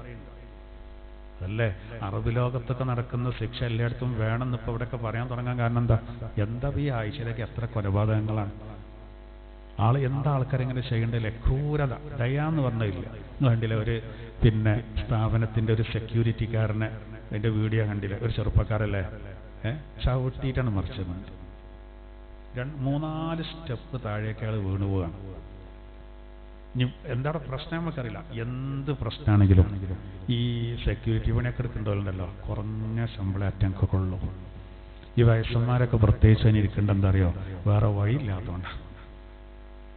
ഒന്നീ മക്കളൊന്നും ഉണ്ടാവില്ല, അല്ലെങ്കിൽ ഇവർക്ക് വേണ്ടൊന്നും കിട്ടുന്നുണ്ടാവില്ല, അല്ലെങ്കിലൊക്കെ ആ സമയത്ത് വീട്ടിൽ പേരക്കുട്ടികളെ കളിപ്പിച്ച് വിശ്രമിക്കേണ്ട ടൈമിലാണ്, എഴുന്നേൽക്കാൻ വയ്ക്കൂല. നിയമത്തിന് ചിലപ്പോൾ സ്ഥാപനങ്ങൾക്കൊക്കെ ഒരു സെക്യൂരിറ്റിന് ആവശ്യമായിരിക്കും, ആ നിലക്കൊക്കെ പറയാൻ വെക്കുന്നുണ്ട്. അപ്പൊ ഈ ചവിട്ടുന്ന ഓന്റെ വാപ്പാന്റെ വല്യപ്പാന്റെ വയസ്സുള്ള ആളെയാണ് മറിച്ചിട്ടുണ്ട്. എന്തിന്റെ പേരിലാണെങ്കിലും ഇതുപോലെ എന്താണ് വാക്ക് തർക്കമുണ്ടായതാണെങ്കിലും വിട്ടുകൊടുക്കണ്ടേ? അതൊക്കെ തിരിച്ചടിക്കും, ചാപ്പാവും. ലാസ്റ്റ് അതിനൊക്കെ ഒരുപാട് ഇടങ്ങേറ് വരും അങ്ങനത്തെ പണി ചെയ്താൽ. പക്ഷെ ആളുകൾക്ക് അതൊന്നും ഒരു പ്രശ്നമല്ല. ഓരോ ദിവസവും നമ്മൾ കേൾക്കുന്ന വാർത്തകൾ ഇങ്ങനെ. അതൊക്കെ എന്തുകൊണ്ടാണ്? ശിക്ഷ അല്ലാത്തതുകൊണ്ട്. ശിക്ഷ ശരിക്ക് കിട്ടുകയാണെങ്കിൽ അല്ലേ, ഒരു ബസ്സിൽ ഒരു പെണ്ണിനെ നഗ്നത പ്രദർശിപ്പിച്ച് നേരത്തെ ഒരാളെ പിടിച്ചേനും, അയാളെ ഒരു പുരുഷാവകാശ കമ്മീഷൻ ഉണ്ടായിക്കാണ്ട് ഓല് പൂമാലക്കെട്ട് സ്വീകരിച്ചു കൊടുത്തേനും, അയാളെപ്പോ രണ്ടാമത് മിഞ്ഞാന്ന് പിന്നെയും പിടിച്ചുകൊണ്ടു. അപ്പൊ മൂപ്പർക്ക് അതന്നെ പരിപാടി കൊണ്ടുണ്ട്. എന്താണ് ചെയ്യുക? അതിലൊക്കെ നല്ല നല്ല പേരുകൾ ഇങ്ങനെ വരുമ്പോഴാണ് ഞമ്മക്ക് വിഷമം. ചിലർക്ക് നല്ല സുന്നത്തിന്റെ താടി, എന്താ ചെയ്യുക? ഒരു മടിയില്ല, വഷളത്തരം അല്ലേ? അപ്പൊ ആളുകൾ ഇവരൊക്കെ പേരുകളൊക്കെ നല്ല നല്ല പേരുകളായിരിക്കും. പേര് പോലെ കുറ്റപ്പെടുത്തിയിട്ട് കാര്യമില്ല, പേരിട്ട ചെറുപ്പത്തിൽ ഇട്ടല്ലേ, ഇതറിയില്ലല്ലോ. അപ്പൊ എന്തായിരുന്നാലും അതൊക്കെ ശ്രദ്ധിക്കേണ്ടതാണ്. അപ്പൊ അവിടെ നിന്നും എന്ത് ശിക്ഷ വേണമെന്ന് അറിയണ്ട്, എന്നാ ഇതൊക്കെ നിൽക്കും. അതില്ലാത്തതാണ് പ്രശ്നം.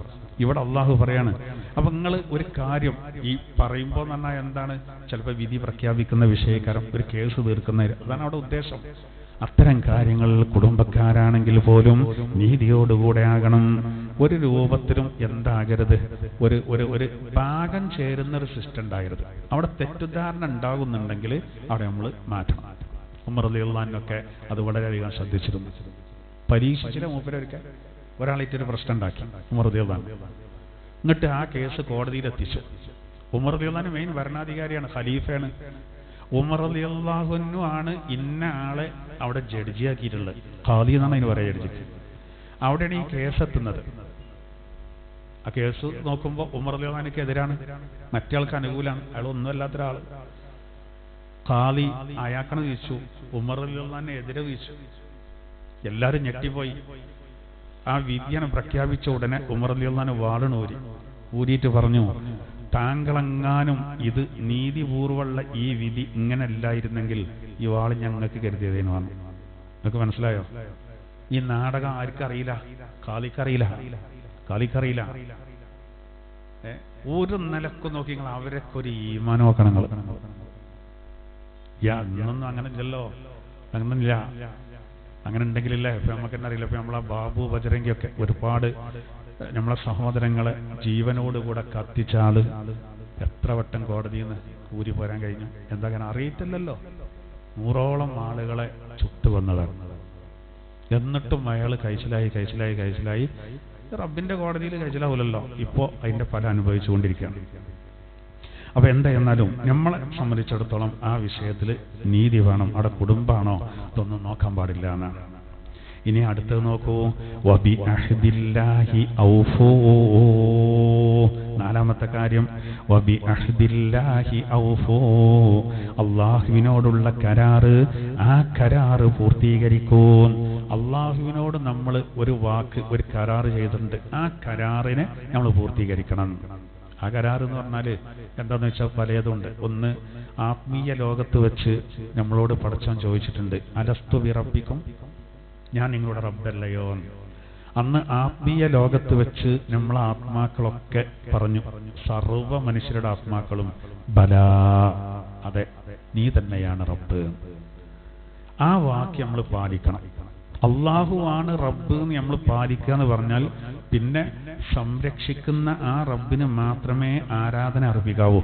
ആ റബ്ബിന്റെ എല്ലാ കൽപ്പനകളും വിലക്കുകളും പാലിക്കണം. അപ്പൊ ഹറാമ് ചെയ്യരുത്. അപ്പോ വാജിബായ കാര്യങ്ങൾ ചെയ്യണം, സുന്നത്ത് പരമാവധി ചെയ്യണം, കറാത്ത് പരമാവധി ഒഴിവാക്കണം. അപ്പൊ അതാണ് കരാറ് എന്നാൽ.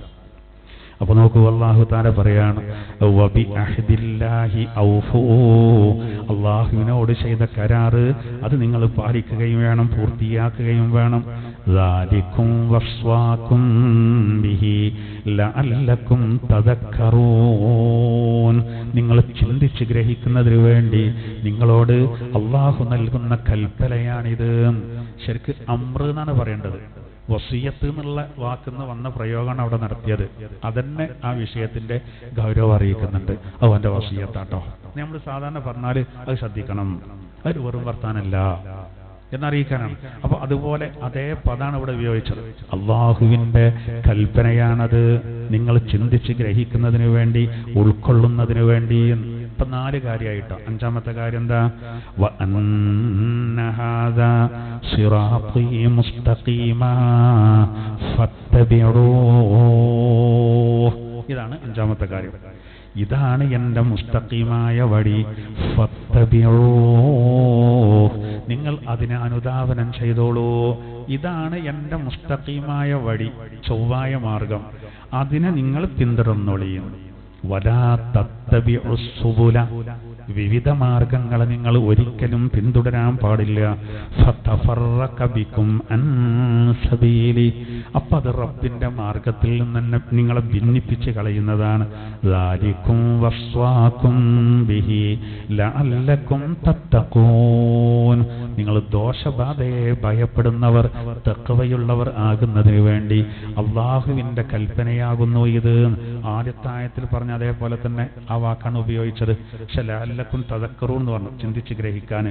ലഅല്ലക്കും തത്തഖൂൻ എന്ന് പറഞ്ഞു, നിങ്ങൾ തഖ്വയുള്ളവരാകാന്. അതിനാണ് ഈ കാര്യങ്ങൾ പറയുന്നത്. അപ്പോ അള്ളാഹുവിന്റെ ഒരു വഴിയുണ്ട്, നേരായ ഒരു മാർഗം. ആ മാർഗം എന്ത് ചെയ്യുക? പിൻപറ്റുക. എന്ത് ചെയ്യരുത്? അതല്ലാത്ത മാർഗങ്ങളെ ഒരിക്കലും നിങ്ങൾ അനുധാവനം ചെയ്യാൻ പാടില്ല എന്നാണ് ഖുർആനിൽ ഈ വിഷയത്തിൽ ഒന്നും കൂടി വിശാലമായിട്ട് അള്ളാഹു പറയുന്നത് വേറെ ആയിട്ട് ഞാനൊന്ന് പറഞ്ഞു. 489 പേജിലേക്ക് 489.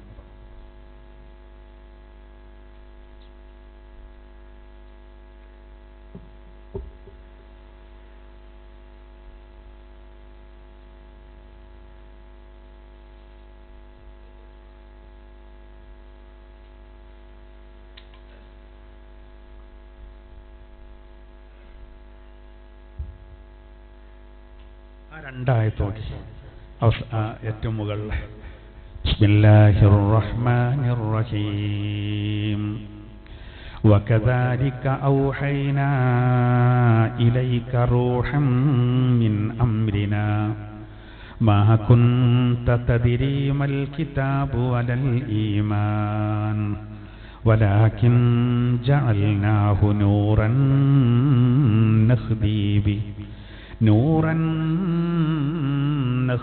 ബിഹി മൻ നശാഉ മിൻ ഇബാദിനാ വഇന്നക ലതഹ്ദീ ഇലാ സിറാത്തിൻ മുസ്തഖീം സിറാത്തില്ലാഹിൽ ലദീ ലഹു മാ ഫിസ് സമാവാതി വമാ ഫിൽ അർദ് അലാ ഇലല്ലാഹി തസ്വീറുൽ ഉമൂർ.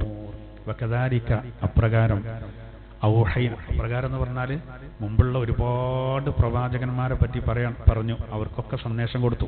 അപ്രകാരം ഔഹൈന ഇലൈക, നബിയെ അങ്ങയിലേക്ക്, നമ്മുടെ നബിയോട് പറയാണ്, അങ്ങയിലേക്ക് നാം ബോധനം നൽകി. റൂഹം മിൻ അംരിനാ, നമ്മുടെ ഖുർആനിൽ നിന്ന് ചൈതന്യവത്തായ വചനങ്ങളെ. റൂഹ് എന്ന് പറഞ്ഞാൽ റൂഹാനുള്ള ജീവൻ നൽകുന്നത് എന്നതുപോലെ നമുക്ക് ആത്മീയമായിട്ട് ചൈതന്യം നൽകുന്നത് ഖുർആന്റെ വചനങ്ങളാണ്. അങ്ങനെയുള്ള വചനങ്ങൾ ദാംബോധനം നൽകി. മാ കുന്ത തദ്രീ മൽ കിതാബു വലൽ ഈമാൻ, എന്താണ് വേദം, എന്താണ് സത്യവിശ്വാസം എന്ന് താങ്കൾക്കറിയില്ലായിരുന്നു നബിയെ. വലാകിൻ ജഅൽനാഹു നൂറാ, എങ്കിലും നാം ആ ഖുർആനിനൊരു പ്രകാശമാക്കി. നഹ്ദീ ബിഹി മൻ നശാ, നാം ഉദ്ദേശിച്ചവർക്ക് മാർഗദർശനം നൽകി. മിൻ ഇബാദിനാ, നമ്മുടെ അടിമകളിൽ നിന്ന് നാം ഉദ്ദേശിച്ചവർക്ക് ആ പ്രകാശം വഴി കാണിച്ചു. വഇന്നക, തീർച്ചയായിട്ടും നബിയെ അങ്ങ് ലതഹ്ദീ ഇലാ സിറാത്തിൻ മുസ്തഖീം, മുസ്തഖീമായ ആ വഴിയിലേക്ക് മാർഗദർശനം നൽകുന്ന ആളാണ്. സിറാത്തില്ലാഹി, ഏതാണ് ആ മുസ്തഖീമായ വഴി? അങ്ങ് വിളിക്കുന്ന മുസ്തഖീമായ വഴി സിറാത്തുല്ലാഹ്, അത് അല്ലാഹുവിന്റെ വഴിയാണത്. അല്ലദീ ലഹു മാ ഫിസ് സമാവാതി വമാ ഫിൽ അർദ്, ആകാശങ്ങളെയും ഭൂമിയെയും സൃഷ്ടിച്ചവനായ, നോക്കൂ, അല്ല ആകാശഭൂമികൾ അതിലുള്ള സർവ്വ വസ്തുക്കളും ഏതൊരാൾക്കാണോ ആ ശക്തി, അങ്ങനെയുള്ള അല്ലാഹുവിന്റെ വഴി. അലാ ഇലല്ലാഹി തസീറുൽ ഉമൂർ, എല്ലാ കാര്യങ്ങളും അല്ലാഹുവിലേക്കാണ് മടങ്ങുക. അങ്ങനെയുള്ള അല്ലാഹു, ആ അള്ളാന്റെ വഴി, അതാണ് നബിയെ അങ്ങയുടെ വഴി. ആ വഴിയിലേക്ക് അങ്ങ് മാർഗദർശനം നൽകുന്നു. അതന്നെയാണ് ഇവിടെയും പറയുന്നത്. അതായത് അള്ളാന്റെ വഴി നമ്മളോട് നേരിട്ട് അള്ള അങ്ങനെ പറയല്ല, അത് മുഹമ്മദ് നബി സല്ലല്ലാഹു അലൈഹി വസല്ലമ തങ്ങൾ മുഖേനയാണ് ആ വഴി. മുത്തുനബി മുഖേനയാണ് നമുക്ക് കാണിച്ചു തന്നത്. അതുകൊണ്ടാണ് നബിയെ അങ്ങ് മുസ്തഖീമായ മാർഗത്തിലേക്ക് വഴി കാണിക്കുന്നു, അത് അള്ളാന്റെ വഴിയാണ്. ഇവിടെ പറയുന്നതോ ഇതാണ് എന്റെ വഴി. ഇതൊക്കെ ഒന്നെ അള്ളാന്റെ വഴി, അത് നബിയിലൂടെ നമുക്ക് ഇങ്ങനെ പഠിപ്പിച്ചു. ആ വഴിയിലേക്ക് നമ്മൾ എത്താൻ ഒരു ദിവസം നമ്മൾ ചുരുങ്ങിയത് 17 വട്ടം ദ്വാരക്കുന്നുണ്ട്. ചുരുങ്ങിയതെന്ന് പറയാൻ കാരണം ഫർദ് ഇപ്പം എന്തായിരുന്നാലും നിസ്കരിക്കണമല്ലോ. ആ ഫർദ് നിസ്കാരത്തിൽ 17 ഫാത്തിഹ വരുന്നുണ്ട്. ആ ഫാത്തിഹയിലൊക്കെ നമ്മൾ ദ്വാരക്കാൻ യഹ്ദിനസ് സിറാത്തൽ മുസ്തഖീം, മുസ്തഖീമായ മാർഗത്തിലേക്ക് ഞങ്ങളെ ചേർത്തേണമേ. ഇവിടെ നിങ്ങൾ ഇതാണ് എൻ്റെ വഴി എന്ന് പറഞ്ഞിട്ട് പിന്നെ ഉടനെ അള്ളാഹു പറയുന്ന ഒരു കാര്യം എന്താ അറിയോ? നിങ്ങൾ അത് പിൻപറ്റിക്കോളി. വലാ തത്തബിഉസ് സുബുല, ഭിന്ന മാർഗങ്ങളെ നിങ്ങൾ പിന്തുടരരുത് എന്ന ആ ഇതിൽ ഏറ്റവും കൂടുതൽ പറയുന്ന ആരെങ്ങൾ ജൂത ക്രിസ്ത്യാനികളെയാണ്, യഹൂദികളെയും നസാറാക്കളെയും. ആ മാർഗത്തിക്കറ്റ പോകല്ലീ എന്ന് പറയാൻ കാരണം എന്തെന്നറിയോ? വശീകരണം വല്ലാതെ ഉണ്ടാവും, പെട്ടെന്ന് തെറ്റിപ്പോകാൻ സാധ്യതയുണ്ട്. അതുകൊണ്ടാണ് ഫാത്തിഹ സൂറത്തിലും യഹ്ദിന സിറാത്തൽ മുസ്തഖീം എന്ന് കഴിഞ്ഞിട്ട് സിറാത്തൽ ലദീന അൻഅംത അലൈഹിം, നേരായ മാർഗത്തിലേക്ക് ചേർത്തനെ എന്ന് പറയുമ്പോൾ ഏതാണ് ഈ നേരായ മാർഗം? അത് പൂർവ്വസൂരികളുടെ മാർഗം. അത് എന്നിട്ട് പിന്നെ പറയുന്നെന്താ? ഗൈരിൽ മഗ്ലൂബി അലൈഹിം, റബ്ബേ നിന്റെ കോപത്തിന് പാത്രമായവരുടെ വഴിയല്ല, അതായത് ജൂതന്മാർ. വലല്ലാലീൻ, പിഴച്ചവരുടെ മാർഗവുമല്ല ക്രിസ്ത്യാനികൾ. പ്രധാനമായിട്ടും ഈ സുബുൽ കൊണ്ട് ഉദ്ദേശം അതാ. എന്താ അങ്ങനെ പറയാൻ കാരണം? അങ്ങനെ പറയാൻ കാരണം എന്താ അറിയുക? അത് ആളുകൾ പെട്ടെന്ന് പിഴക്കാൻ സാധ്യതയുണ്ട്. കാരണം ഈ തൗറാത്തിൻ്റെയും ഇഞ്ചീലിൻ്റെയും ആളുകളാണെന്ന് അവകാശപ്പെടുന്ന ഈ വേദക്കാർ എന്തൊക്കെ പ്രശ്നങ്ങൾ പോലും ഉണ്ടാക്കി. നബി സല്ലല്ലാഹു അലൈഹി വസല്ലം തങ്ങൾ വരുമ്പോൾ പോലെ അംഗീകരിക്കണ്ടായിരുന്നല്ലോ. ഖുർആൻ തന്നെ പറഞ്ഞെന്താ? ലം യകുനില്ലദീന കഫറൂ മിൻ അഹ്ലിൽ കിതാബി വൽ മുശ്രികീന മുൻഫക്കീന ഹത്താ തഅതിയഹുമുൽ ബയ്യിന. ബഹുദൈവ വിശ്വാസികളും വേദക്കാരുമായ സത്യനിഷേധികൾ അവര് നിലകൊണ്ട തെറ്റിൽ നിന്ന് വ്യക്തമായ തെളിവ് വരുന്നത് വരെ വേറിട്ട് പോന്നില്ല. വ്യക്തമായ തെളിവ് വന്നപ്പോൾ കുറെ ആളുകൾ സത്യത്തിലേക്ക് തിരിഞ്ഞു പോന്നു. ഈ വ്യക്തമായ തെളിവ് ആരാ?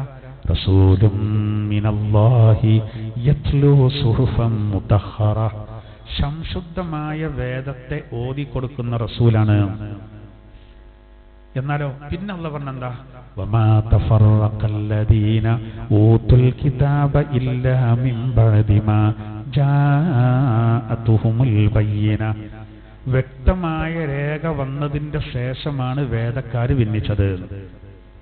ഓലല്ലോ ശ്രദ്ധിക്കണമെന്ന് പറയാൻ കാരണം എന്താ?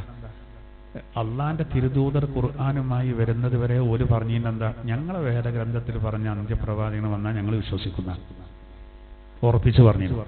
റസൂൽ ഞാൻ നബിയാണെന്ന് പറയുന്നതിന് മുമ്പ് തന്നെ റസൂലിന്റെ ചെറുപ്പത്തിൽ തന്നെ പല പുരോഹിതന്മാർക്കും ഇത് ആ പറഞ്ഞ നബിയായി ഒരാളുടെ കുട്ടിയാണ് എന്ന് പറഞ്ഞിരുന്നു. അതുകൊണ്ടാണല്ലോ ഷാമിലേക്കുള്ള യാത്രയിൽ ബഹീറ എന്ന പുരോഹിതന് അബ്ദുൽ മുത്തലിബിനോട് അബൂ താലിബിനോട് പറഞ്ഞത് നിങ്ങൾ ഈ കുട്ടിനായിട്ട് ഇപ്പാണ് പോകണ്ടട്ടോ, ശത്രുക്കളുണ്ടാവും.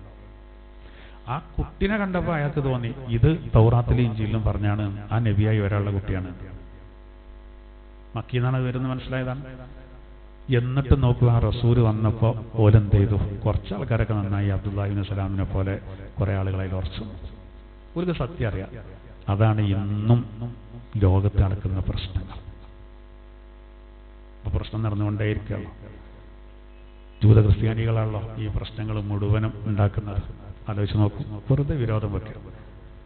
ഒരു ജൂതരാഷ്ട്രമാണ് ആകുള്ളത്, ഇസ്രായേൽ, ജാരസന്താനം അമേരിക്കക്കുണ്ടായത്.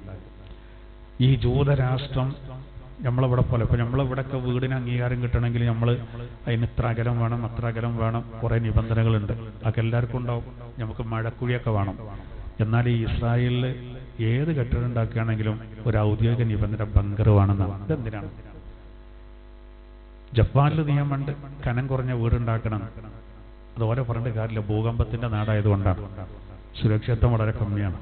അപ്പോൾ രക്ഷാപ്രവർത്തനം എളുപ്പമാകാനും പരമാവധി ആളുകൾ പരിക്ക് ചുരുങ്ങി കിട്ടാനും ഈ വീടിന്റെ മുകൾ ഭാഗം മേൽപ്പുര ഒരു കനം കുറഞ്ഞതാക്കുന്ന കോൺക്രീറ്റിന്റെ ഒക്കെ ആകുമ്പോൾ വലിയ അപകടമാണെന്ന് പറഞ്ഞിട്ട് അവിടെ അതാണ് നമുക്ക് മനസ്സിലാവും. പറഞ്ഞാൽ എല്ലാ കെട്ടിടത്തിനും ബങ്കർ വേണമെന്ന് പറയാനുള്ള കാരണം എന്താണ്? ഇവർ പരമാവധി എല്ലാവരും ദ്രോഹിക്കുകയാണ്. അപ്പോൾ വല്ലാതെ കുടുംബം തിരിച്ചടിക്കും. ആ തിരിച്ചടിക്കുമ്പോൾ ഇത് രക്ഷപ്പെടാനാണല്ലോ, അല്ലെങ്കിൽ ഇതിനെ ബങ്കറിന്റെ ആവശ്യം. സർവ്വ കെട്ടിടങ്ങൾക്കും ബങ്കർ വേണം. നമ്മൾ ചില കുട്ടികളെ പറ്റി പറയലുണ്ട്, ചിലപ്പോൾ കുപ്പായക്കുടുക്കൊക്കെ പൊട്ടിയിട്ടേക്കാരം സ്കൂളിട്ട് വരുമ്പോൾ വരിക. അപ്പം അമ്മ അറിയും ആരായിട്ടും തല്ലുകൂടിയേക്കും, ഓനല്ലേ പണി എന്ന് പറയും. ചില കുട്ടികൾ ഭയങ്കര വികൃതിയേക്കാരം, എല്ലാവരും അടുത്തൊന്നും വാങ്ങും. ഓല് വലുതാവുമ്പോൾ സൈലന്റ് ആവും. ഇതങ്ങനെയില്ല. ഇവരെല്ലാവരും ദ്രോഹിക്കാം. ലോകത്ത് അരക്ഷിതാവസ്ഥ ഉണ്ടാക്കുക, പ്രത്യേകിച്ച് ചുറ്റുഭാഗത്തുള്ള മുസ്ലിം രാജ്യങ്ങൾ ഈ കാണിക്കാം. എല്ലാവർക്കും അറിയാലോ അനീതിയാണ് ചെയ്യുന്നത്, അനീതിയാണ്. ഇപ്പൊ ഇന്നിപ്പോ അമേരിക്ക പറഞ്ഞെന്താ? അമേരിക്കൻ പ്രസിഡന്റ് അതിശക്തമായ ആക്രമണം നടത്തിയിട്ടുണ്ട്, ആണവായുധങ്ങൾ സൂക്ഷിച്ചുള്ള കേന്ദ്രത്തേക്ക്. ഇതിപ്പോ പറയാണ് എന്ത് പ്രത്യാക്രമണം ഒരിക്കലും നടത്താൻ പാടില്ല, അതാണ് പോലെ ആജ്ഞ. നമ്മളിപ്പോ ഒരാളെ പിടിച്ചാണ് നല്ല തല്ലങ്ങട്ട് തല്ലരുതിട്ടോ അറിയാലോ. ആളിപ്പോ മൂന്നൊക്കെ ഇങ്ങനെ അടിച്ചാൽ ഒന്നും ഇങ്ങോട്ട് ചെയ്യരുതിട്ടോ, ഇങ്ങോട്ട് അടിച്ചാൽ പിന്നെ ഞങ്ങള് പിടിച്ചാൽ കിട്ടൂല. ഈ നിലപാടാണ്. ലോകത്ത് ഇത്ര വൃത്തികെട്ട രണ്ട് ഭരണാധികാരികൾ, ഒന്ന് ട്രംപും ഒന്ന് നെതന്യാഹുവും. നാട്ടുകാരെ പറഞ്ഞിട്ട് കാര്യമില്ല. കാരണം ഇസ്രായേലിൽ കുറെ ജൂതന്മാര് ഇതിനെതിരാണ്. അമേരിക്കയിൽ കുറെ നല്ല മനുഷ്യന്മാരില്ലേറ്റല്ല. ഇവരെ പന്നികളെന്ന് ചേർത്ത് പറയാനാണ് പൂതി. പക്ഷെ പന്നികൾക്ക് മോശമാണ്. പന്നികൾക്കുണ്ട് ഒരു സ്വഭാവം, ഒരൊറ്റ വരവേ കാരണം. ചെറിയ സ്കൂട്ടറുമൊക്കെ പോകുമ്പോൾ പന്നിയുള്ള ഏരി കൂടി പോകുമ്പോൾ ശ്രദ്ധിക്കണം. സ്കൂട്ടറിന് പോലും മാറി തരൂല, നമ്മൾ മാറുക, അല്ലെങ്കിൽ ഇടിച്ച് തെറിപ്പിച്ച് കൊണ്ടുപോകും. പന്നിന്റെ സ്വഭാവം അങ്ങനെയുള്ള ഒരു അന്തം വിട്ട ജീവിയാണല്ലോ. അതേ പ്രവർത്തനമാണ് ഈ നെതന്യാഹുവിൽ നിന്നും ഈ ട്രംപിൽ നിന്നും ഉണ്ടാകുന്നത്. ഏതായിരുന്നാലും ഞാൻ ഓർത്തുകൊണ്ട് വിശുദ്ധ ഖുർആനിൽ ഒരായത്തുണ്ട്, അതായത് സുമയ്യ ബി റളിയല്ലാഹു അൻഹ അടക്കമുള്ളവരെ ശത്രുക്കൾ പണ്ട് വധിച്ചു, അപ്പം ക്രൂരമായിട്ട്. അങ്ങനെ നമുക്ക് നിരന്തരം പ്രയാസങ്ങൾ വന്നപ്പോൾ പാവം ചില സഹാബിമാർക്കൊക്കെ തന്നെ തോന്നിയേ, എന്താ അപ്പം ഇങ്ങനെ, നമ്മൾ സത്യത്തിന്റെ അഹിലുകാരാണ്, പക്ഷെ നമ്മൾക്ക് എന്നും പ്രയാസങ്ങളാണ്, എന്നും പ്രയാസങ്ങളാണ്. അപ്പൊ നബിതങ്ങൾക്കും തോന്നി, പടച്ചോനെ ഇങ്ങനത്തെ അക്രമം കാണിക്കുന്ന ഇവരെ അള്ളാഹുവിനിക്കണം ശിക്ഷിച്ചൂടെ, അതിനു മാത്രം വലിയ അക്രമല്ലേ ഇവർ കാണിക്കുന്നത് എന്ന് നബി സല്ലല്ലാഹു അലൈഹി വസല്ലമ തങ്ങൾക്കും തോന്നി. എല്ലാവർക്കും തോന്നും ആ രൂപത്തിൽ ഇവര് ആക്രമിക്കുകയാണ്. ആ സമയത്ത് അല്ലാഹു സുബ്ഹാനഹു വ തആല നബി സല്ലല്ലാഹു അലൈഹി വസല്ലമ തങ്ങളെ സമാധാനിപ്പിച്ചുകൊണ്ട് എന്ത് ചെയ്തിട്ടുണ്ട്? ആയത്തിറക്കിയിട്ടുണ്ട്. നബിയെ സാരല്ല, അതായത് ഇവർ ഈ കാണിക്കുന്നത് അള്ളാഹു അത് കാണാത്തത് കൊണ്ടല്ല, അതിനൊക്കെ അള്ളാഹു സുബ്ഹാനഹു വ തആല നല്ല ഫലം കൊടുക്കും. ആ ആയത്ത് ഇങ്ങനെ, ഞാൻ ആയത്തെന്നോടാം, 214 പേജ്.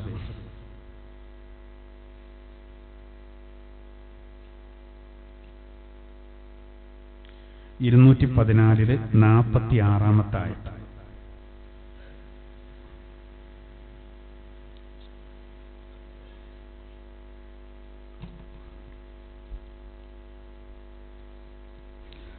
ബിസ്മില്ലാഹിർ റഹ്മാനിർ റഹീം വഇമ്മാ നുരിയന്നക ബഅദല്ലദീ നഇദുഹും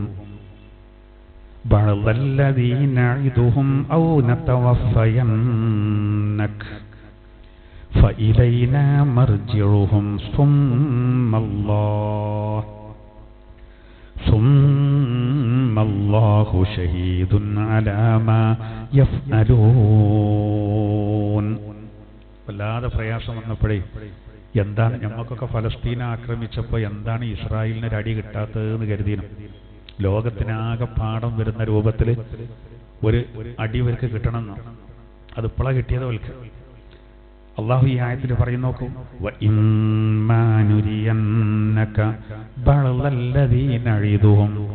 ശത്രുക്കൾക്ക് നാം വാഗ്ദത്തം ചെയ്ത ആ ശിക്ഷ, അതിൽ ചിലത് നബിയെ അങ്ങേക്ക് നാം കാണിച്ചു തരിക തന്നെ ചെയ്യും. ചിലപ്പോ ചില ശിക്ഷകൾ വരുന്നതിന് മുമ്പ് താങ്കളെ നാം മരിപ്പിക്കും. ഇത് നമുക്കൊക്കെ ബാധകമാണ്. ചിലത് നമ്മൾ കാണും, ചിലത് നമ്മൾ എന്ത് ചെയ്യൂല, കാണൂല. ചിലത് ശത്രുക്കൾക്ക് അല്ലാഹു തആല ശിക്ഷ കൊടുക്കുന്നുണ്ട്, നമ്മൾ നേരിട്ട് കാണും. ചിലത് നമ്മൾ കാണൂല, വേറുള്ളവർ കണ്ടോളും. എന്തായിരുന്നാലും ഫഇലൈനാ മർജിഉഹും, അവരുടെ മടക്കം നമ്മിലേക്കാണ്. സുമ്മല്ലാഹു ഷഹീദുൻ അലാ മാ യഫ്അലൂൻ, അവരുടെ പ്രവൃത്തികളെ പറ്റി അല്ലാഹു തആല സാക്ഷിയാണ്. ആരും ബേജാറാണ്ട. ഇത് നമ്മൾ ഇന്നത്തെ ഈ സാഹചര്യത്തിൽ തട്ടിച്ചോക്കും. ഈ ഫലസ്തീനിൽ ഗസയിലൊക്കെ ആ രൂപത്തിൽ ആക്രമണം നടത്തി ആശുപത്രികളും ഡയാലിസിസ് സെന്ററും ആംബുലൻസ് വരെ തകർത്തു. എല്ലാം തകർത്തു. ലക്ഷക്കണക്കിന് ആൾക്കാർക്ക് അവിടെ വിട്ടുപോകേണ്ടി വന്നു. ഇതൊക്കെ നടക്കുമ്പോഴും ഇസ്രായേൽക്കാർക്ക് ഒരു പ്രശ്നമില്ലായിരുന്നു. ഓരെന്താ വിചാരിക്കേണ്ടത്? അവർക്ക് ഒരു പ്രശ്നം വരൂല എന്നാണ്. കഴിഞ്ഞ വർഷം ഒരു പാതിരി, ഒരു പുരോഹിതൻ, അദ്ദേഹം ചർച്ചിൽ പ്രസംഗിക്കുന്നുണ്ട്. അയാൾ പറയേണ്ടത് എന്താ? ബൈബിൾ പഴയ നിയമം യെശയ്യാ പ്രവചനം 31 അധ്യായം 31 വചനം 5 പറയുന്നത് എന്താ? പക്ഷികള് ചിറക് വിരിക്കുന്ന പോലെ സൈന്യങ്ങളുടെ യഹോവ യസ്രീലികളെ, അതായത് ഇസ്രായേലികളെ സംരക്ഷിക്കുന്നതാണ്. എന്നിട്ട് ഈ പാതിരി പറയുന്നത്, ഇസ്രായേലിന്റെ ചുറ്റുഭാഗത്തുള്ള അറബ് രാജ്യങ്ങൾ എന്ത് ചെയ്താലും ഇസ്രായേലികൾക്ക് ഒന്നും വരൂല, അതാണ് ഈ പറയുന്നത് എന്ന് പറഞ്ഞിട്ട് അയാൾ അതിനെ വ്യാഖ്യാനിക്കുകയാണ്. അതായത് പക്ഷികൾ ചിറക് വിരിച്ച് സംരക്ഷിക്കുന്ന പോലെ സൈന്യങ്ങളുടെ യഹോവ ആരെ സംരക്ഷിക്കും? ഇസ്രായേലികളെ സംരക്ഷിക്കും. അതാണ് ഏത്? അതാണ് ഇസ്രായേലിന്റെ അയൺ ഡോം. ഇതാണ് ആര് പറയേണ്ട? ഇയാള്. അപ്പോൾ അതിന് കുറെ കുഞ്ഞാടുകളുണ്ടല്ലോ ചർച്ചിന്റെ അകത്തെ, ഇവര് സ്തോത്രം അർപ്പിക്കുന്നുണ്ട് കൈ ഉയർത്തിയിട്ട്. അതായത് എത്രയോ നൂറ്റാണ്ടുകൾക്ക് മുമ്പ് അയൺ ഡോമിനെ ആര് പ്രവചിച്ചു? ബൈബിൾ പ്രവചിച്ചു. മണ്ണാകട്ടേണ്. ഇപ്പൊ എന്താ ഇതിന്റെ അവസ്ഥ? എന്താ? ഓൽക്കടി ചൂട്ട്, പിന്നെ മൂലക്കച്ചം വരയ്ക്കാം. ഒരു കാര്യം കിട്ടിയില്ല. ഇറാന്റെ മിസൈലുകൾ ഓരോന്നോരോന്ന് തലങ്ങും വിലങ്ങും വന്നപ്പോഴേ ഇതനങ്ങാതൊക്കെയാണ്. മാനം കെട്ടില്ലവര്. ഇതിങ്ങനെ കണ്ടു പേടിപ്പിച്ചേനെ. ഈ ചുങ്കം വാങ്ങേണ്ടടുത്ത് ഒരു മീശക്കാരനെ നിർത്തിയമാർക്കാണിത്. ആൾക്കാർ ഇത് ടോള് കൊടുക്കാതെ പോകേണ്ടവരെ പിടിക്കാൻ വേണ്ടിയിട്ട്, പേടിപ്പിക്കാൻ വേണ്ടിയിട്ട് ആരെങ്കിലും പൈസ കൊടുക്കാൻ പോവുകയാണെങ്കിൽ അറിയാള്, ഇയാളെ കൊമ്പമീശൊക്കെ കണ്ട ആൾക്കാർ ആരും പൈസ കൊടുക്കാൻ പോവില്ല. ഒരു ദിവസം രണ്ടും കൽപ്പിച്ചല്ല, ഞാൻ തരൂലായിരുന്നു. അതിൽ ഇയാൾ പറഞ്ഞു, ഞാൻ ഇവിടുന്ന് എഴുന്നേറ്റാച്ച് പിന്നെ ഇവിടെ പലവും സംഭവിക്കും, നജ്ജ എഴുന്നേൽക്കുകയാണ്. അപ്പൊ മൂപ്പര് അരൻ്റെതായ ജീവല്യം പോലെ, മനസ്സിലായോ? അരൻ്റെതായ ജീവല്ല, ആ മീശമ മാത്രാണ്. എന്നമാർക്കാണ് ഇസ്രായേലിന്റെ അയണ്ടോ? അഹങ്കാരത്തിന് അള്ള കൊടുത്ത തിരിച്ചടിയാണ്. നമ്മൾ ഈ യുദ്ധത്തിൽ സന്തോഷിക്കല്ല, എന്നാൽ ഇത്തിരി സന്തോഷമില്ല. എന്താ കാരണം എന്നറിയങ്ങൾ? അതിന് മാത്രം ഗർഭിണികളെ, ഈ കുട്ടികളെ ഇവർ പ്രയാസപ്പെടുത്തി. അതായത് ഇസ്രായേലി പട്ടാളക്കാര് പീഡിപ്പിക്കുന്നതിന്റെ വീഡിയോ ചിലത് ഓലെന്നെ എടുക്കാത്ത എത്ര ഉണ്ടാവും. അതെന്നെ ഭീകരാണ്. ചവിട്ടി കൂട്ടുന്നത് കുട്ടികളെ വരെ. ലോകം ആർക്കൊരു പ്രശ്നമില്ലായിരുന്നതിൽ ഇപ്പോ ഫലസ്തീനിൽ പിന്നെ ഹമാസിനോട് കളിക്കുന്നത് പോലെ ഇറാനോട് കളിച്ചതാണ്. ഇവര് ഇറാൻ എന്ന് പറഞ്ഞാൽ നമ്മളെ കൃത്യമായിരിക്കല്ല. നമുക്ക് ഇറാന്റെ എല്ലാ നയത്തോടും നമുക്ക് ഇതൊന്നുമില്ല. ഇറാൻ എന്ന് പറഞ്ഞാൽ പഴയ പേർഷ്യയാണ്. പേർഷ്യ, മഹാനായ സൽമാനുൽ ഫാരിസി റളിയല്ലാഹുവിന്റെ നാടാണ്. ഈ പേർഷ്യൻ ഭരണാധികാരിക്ക് മുത്തുനബി സല്ലല്ലാഹു അലൈഹി വസല്ലം തങ്ങളുടെ കാലത്ത് കത്തയച്ചു. ആ കത്ത് വായിക്കാൻ പോലും അന്നത്തെ ഭരണാധികാരി തയ്യാറായില്ല. പേർഷ്യൻ ഭരണാധികാരി അത് നശിപ്പിച്ചു.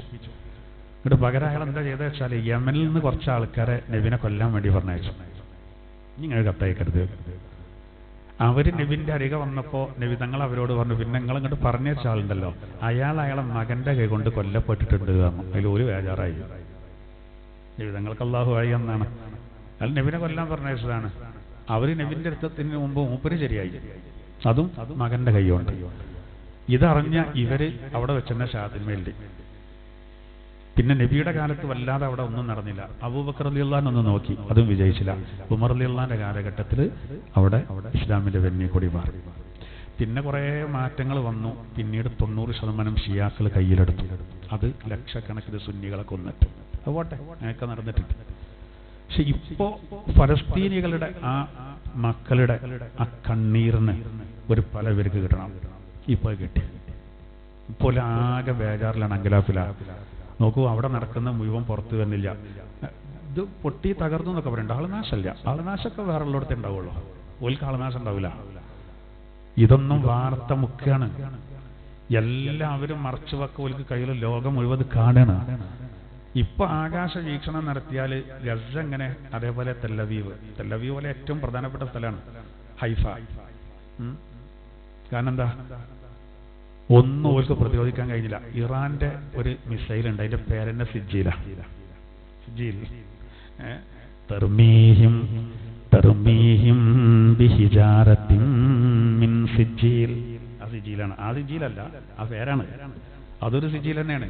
അങ്ങനെ കഅബ പൊളിക്കാൻ വേണ്ടി വന്ന അബ്രഹത്തിന്റെ ആനപ്പടയെ തകർക്കാൻ അള്ളാഹ് അയച്ച മിസൈലാണ് ഏത്? സിജീൽ. അത് കല്ലാണ്, ചൂടുള്ള കല്ല്. അവൻ ചെന്ന് വീടലോടുകൂടെ ആനപ്പടന്റെ കാര്യം ആണ് തീരുമാനമായി. ആ പേരവരിട്ട് ഇസ്മു മുസമ്മി ഒസ്കാറിയില്ല, നമ്മള് പറഞ്ഞ മാർക്കുണ്ടായി. സിജിയിൽ ഒന്നിട്ട് വീണപ്പോ ഇവരുടെ നഗരത്തിലെ 20 ബഹുനില കെട്ടിടങ്ങളെ ഒന്നായിട്ട് കത്തി ചാമ്പലായത്. എന്നിട്ട് ഇവർ പറയാ ഒന്നും പറ്റിയിട്ടില്ല. ബങ്കറിൽ തല്ലൂടെയാണ് ജൂതന്മാര്. ആദ്യം ഞങ്ങൾ കാരണം എന്നിട്ട് തല്ലൂടെയാണ്. വെളുപ്പിക്കാൻ നോക്കുകയാണ് പോലെ പലരും. കാര്യമായിട്ടൊന്നുമില്ല, കാര്യമായിട്ടൊന്നുമില്ല, നീച്ചാൻ വിചാതന ഈ പറയട്ടെ. ഇതെന്താ അറിയോ, പാവങ്ങളെ കണ്ട് എന്നും എല്ലാ കാലത്തും വലസാൻ കഴിയൂല. ഇവരോട് ഇത് തുടങ്ങുന്നതിന് മുമ്പ് ഇവരുടെ ഇസ്രായേലിലെ ശാസ്ത്രജ്ഞന്മാർ പറഞ്ഞൊരു കാര്യമുണ്ട്, ഈ യുദ്ധം തുടങ്ങുന്നതിന് മുമ്പ് എന്ന്.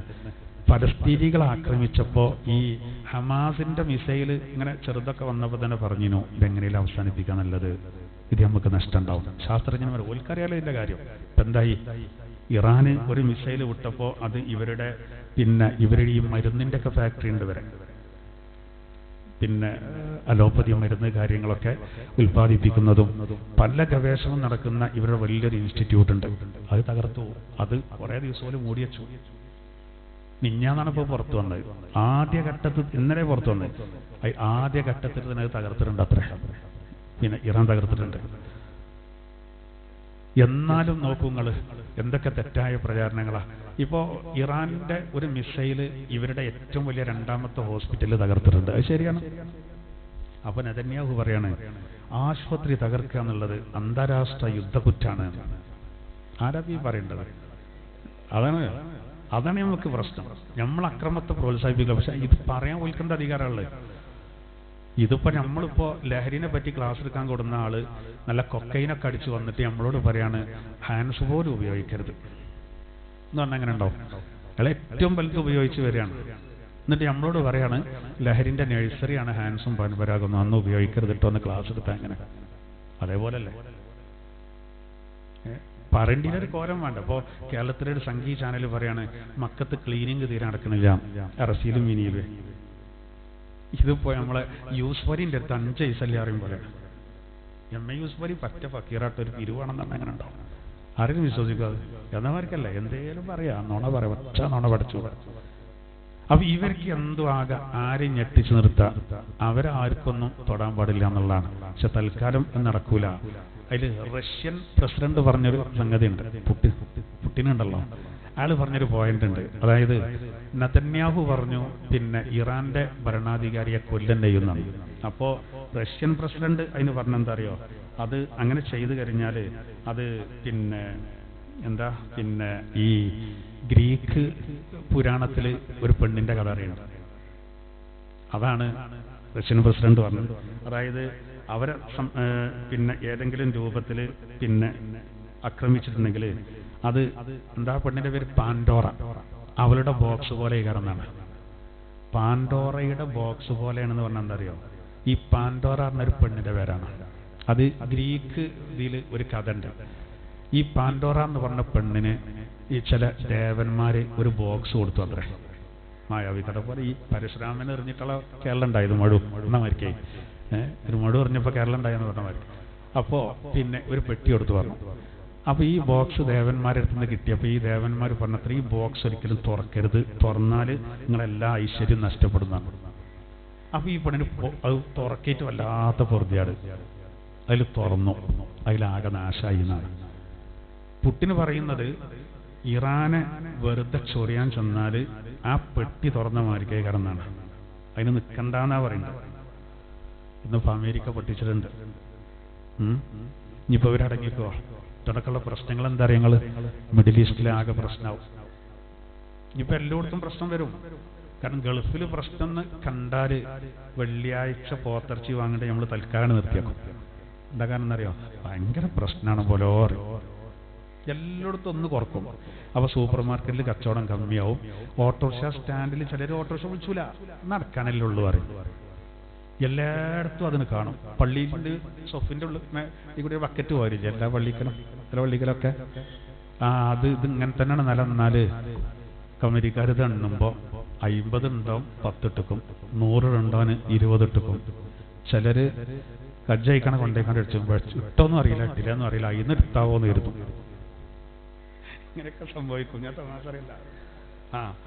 എല്ലായിടത്തും ബാധിക്കും. അപ്പൊ നമ്മൾ ഇതെങ്ങനെങ്കിലും ഈ ഹലാക്കൊന്ന് അവസാനിച്ച് കിട്ടണം. എന്നാൽ അതേ സമയത്ത് ഇസ്രായേലിന് കുറെ കാലമായി ഓല് തുടങ്ങിയിട്ട് ഓൽക്ക് വേദന അറിയണം.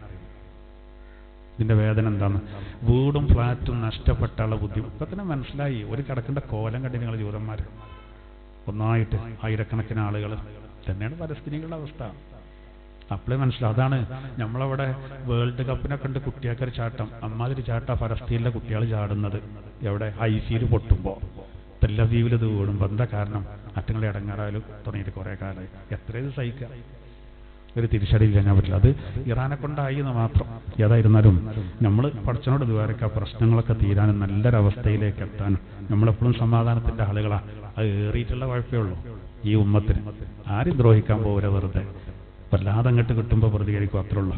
അപ്പോൾ ആ ഭാഗം ഞാൻ അവസാനിപ്പിക്കണം. ഏതായിരുന്നാലും ഇവിടെ അള്ളാഹു തആല പറയും, അപ്പോൾ വലാ തത്തബിഉസ് സുബുൽ, നിങ്ങൾ എന്ത് ചെയ്യരുത്? വലാ തത്തബിഉസ് സുബുൽ, നിങ്ങൾ ആ മാർഗം വ്യത്യസ്തമായ മാർഗങ്ങളെ പിൻപറ്റരുത്. ഫതഫറഖ ബികും അൻ സബീലി, അപ്പോൾ അള്ളാന്റെ മാർഗത്തിൽ നിന്ന് നിങ്ങളെ ഭിന്നിപ്പിച്ച് കളയും. ദാലികും വസ്വാകും ബി, അള്ളാഹു പറയുന്നു അത് നിങ്ങളോട് അള്ളാഹു കൽപ്പിക്കുന്ന കൽപ്പനയാണ്. ലഅല്ലകും തത്തഖൂൻ, നിങ്ങൾ മുത്തഖീങ്ങളാകുന്നതിന് വേണ്ടി. ഇൻഷാ അല്ലാഹ് അവിടെ കേട്ടെ.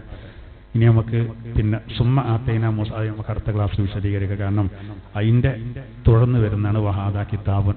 നമ്മളൊരു ആയത്തുകൾ ഓതി വെച്ചിട്ടുണ്ടെങ്കിലും അപ്പോൾ നമുക്കത് ഒന്നായിട്ട് വിശദീകരിക്കാം. ഇന്ന് ആ യുദ്ധമൊക്കെ ഉണ്ടായതുകൊണ്ടൊന്ന് കുറച്ച് അതിൻ്റെ കാര്യങ്ങൾ കൂടി പറഞ്ഞതാണ്. ഇൻഷാ അല്ലാഹ് ബാക്കിയുള്ള നമുക്ക് അടുത്ത ക്ലാസ്സിൽ പറയാം. അല്ലാഹു സുബ്ഹാനഹു വ തആല നമ്മിൽ നിന്ന് സ്വീകരിക്കുമാറാവട്ടെ. അപ്പോൾ 5 കാര്യങ്ങൾ നിങ്ങൾ മനസ്സിലാക്കണം. 5 നമ്മൾ കഴിഞ്ഞ ക്ലാസ്സിലും പറഞ്ഞു. ഒന്നർത്ഥം വെക്കാം.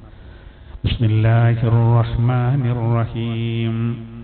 വലാ തഖ്റബൂ മാലൽ യതീമി ഇല്ലാ ബില്ലതീ ഹിയ അഹ്സൻ ഹത്താ യബ്ലുഗ അശുദ്ദ. യതീമിന്റെ ധനത്തോട് ഏറ്റവും ഉദാത്തമായ രീതിയിലല്ലാതെ നിങ്ങൾ സമീപിക്കരുത്. ഹത്താ യബ്ലുഗ അശുദ്ദ, അവർ ആ യതീം പ്രായപൂർത്തിയാകുന്നത് വരെ ആയാൽ പിന്നെ നിങ്ങൾക്ക് അവരുടെ മുതലൊക്കെ അവരെ തന്നെ ഏൽപ്പിക്കാം. വഅൗഫുൽ കൈല വൽ മീസാന ബിൽ ഖിസ്ത്, നീതിയോടുകൂടെ അളത്തവും തൂക്കവും അത് നിങ്ങൾ പൂർത്തിയാക്കണം. ലാ നുകല്ലിഫു നഫ്സൻ ഇല്ലാ വുസ്അഹാ, ഒരാളോടും അയാളെ കഴിവിൽപ്പെട്ടതല്ലാതെ നാം നിർബന്ധിപ്പിക്കുന്നില്ല. വഇദാ ഖുൽതും ഫഅദിലൂ, നിങ്ങൾ ഒരു കാര്യം പറയുമ്പോൾ അതിൽ നീതി പുലർത്തണം. വലൗ കാന ദാ ഖുർബാ, ആരോടാണോ പറയുന്നത് അവർ കുടുംബത്തിൽപ്പെട്ടവരാണെങ്കിലും. വബിഅഹ്ദില്ലാഹി ഔഫൂ, അല്ലാഹുവിന്റെ കരാറിനെ നിങ്ങൾ പൂർത്തീകരിക്കണം. ദാലികും വസ്വാകും ബിഹി ലഅല്ലകും തദക്കറൂൻ, നിങ്ങൾ ചിന്തിച്ച് ഗ്രഹിക്കുന്നതിന് വേണ്ടി അല്ലാഹു കൽപ്പിക്കുന്ന കാര്യമാണിത്. വഅന്ന ഹാദാ സിറാത്തീ മുസ്തഖീമാ, ഇത് എൻ്റെ മുസ്തഖീമായ ചൊവ്വായ വഴിയാണ്. ഫത്തബിഊഹ്, നിങ്ങളൊക്കെ ആ മുസ്തഖീമായ വഴിയെ പിൻപറ്റണം. വലാ തത്തബിഉസ് സുബുൽ, വിഭിന്നങ്ങളായ മാർഗങ്ങളെ, മറ്റു മാർഗങ്ങളെ നിങ്ങൾ പിന്തുടരരുത്. ഫതഫറഖ ബികും അൻ സബീലി, അങ്ങനെ മറ്റുള്ള വഴികൾ പിന്തുടർന്നാൽ അവന്റെ വഴിയിൽ നിന്ന് നിങ്ങളെ ഭിന്നിപ്പിക്കും. അത് ദാലികും വസ്വാകും ബിഹി ലഅല്ലകും തത്തഖൂൻ, ഇത് നിങ്ങൾ തഖ്വയുള്ളവരാകുന്നതിന്, മുത്തഖീങ്ങളാകുന്നതിന് വേണ്ടി നിങ്ങളോട് അല്ലാഹു കൽപ്പിക്കുന്ന കൽപ്പനയാകുന്നു. അഊദു ബില്ലാഹി മിനശ് ശൈത്വാനിർ റജീം. ബിസ്മില്ലാഹിർ റഹ്മാനിർ റഹീം. വലാ തഖ്റബൂ മാലൽ യതീമി ഇല്ലാ ബില്ലതീ ഹിയ അഹ്സനു ഹത്താ യബ്ലുഗ അശുദ്ദ വഔഫുൽ കൈല വൽ മീസാന ബിൽ ഖിസ്ത് ലാ നുകല്ലിഫു നഫ്സൻ ഇല്ലാ വുസ്അഹാ വഇദാ ഖുൽതും ഫഅദിലൂ വലൗ കാന ദാ ഖുർബാ വബിഅഹ്ദില്ലാഹി ഔഫൂ ദാലികും വസ്വാകും ബിഹി ലഅല്ലകും തദക്കറൂൻ. وأن هذا صراطي مستقيما فاتبعوه ولا تتبعوا السبل فتفرق بكم عن سبيله ذلكم وصاكم به لعلكم تتقون. صدق الله العلي العظيم.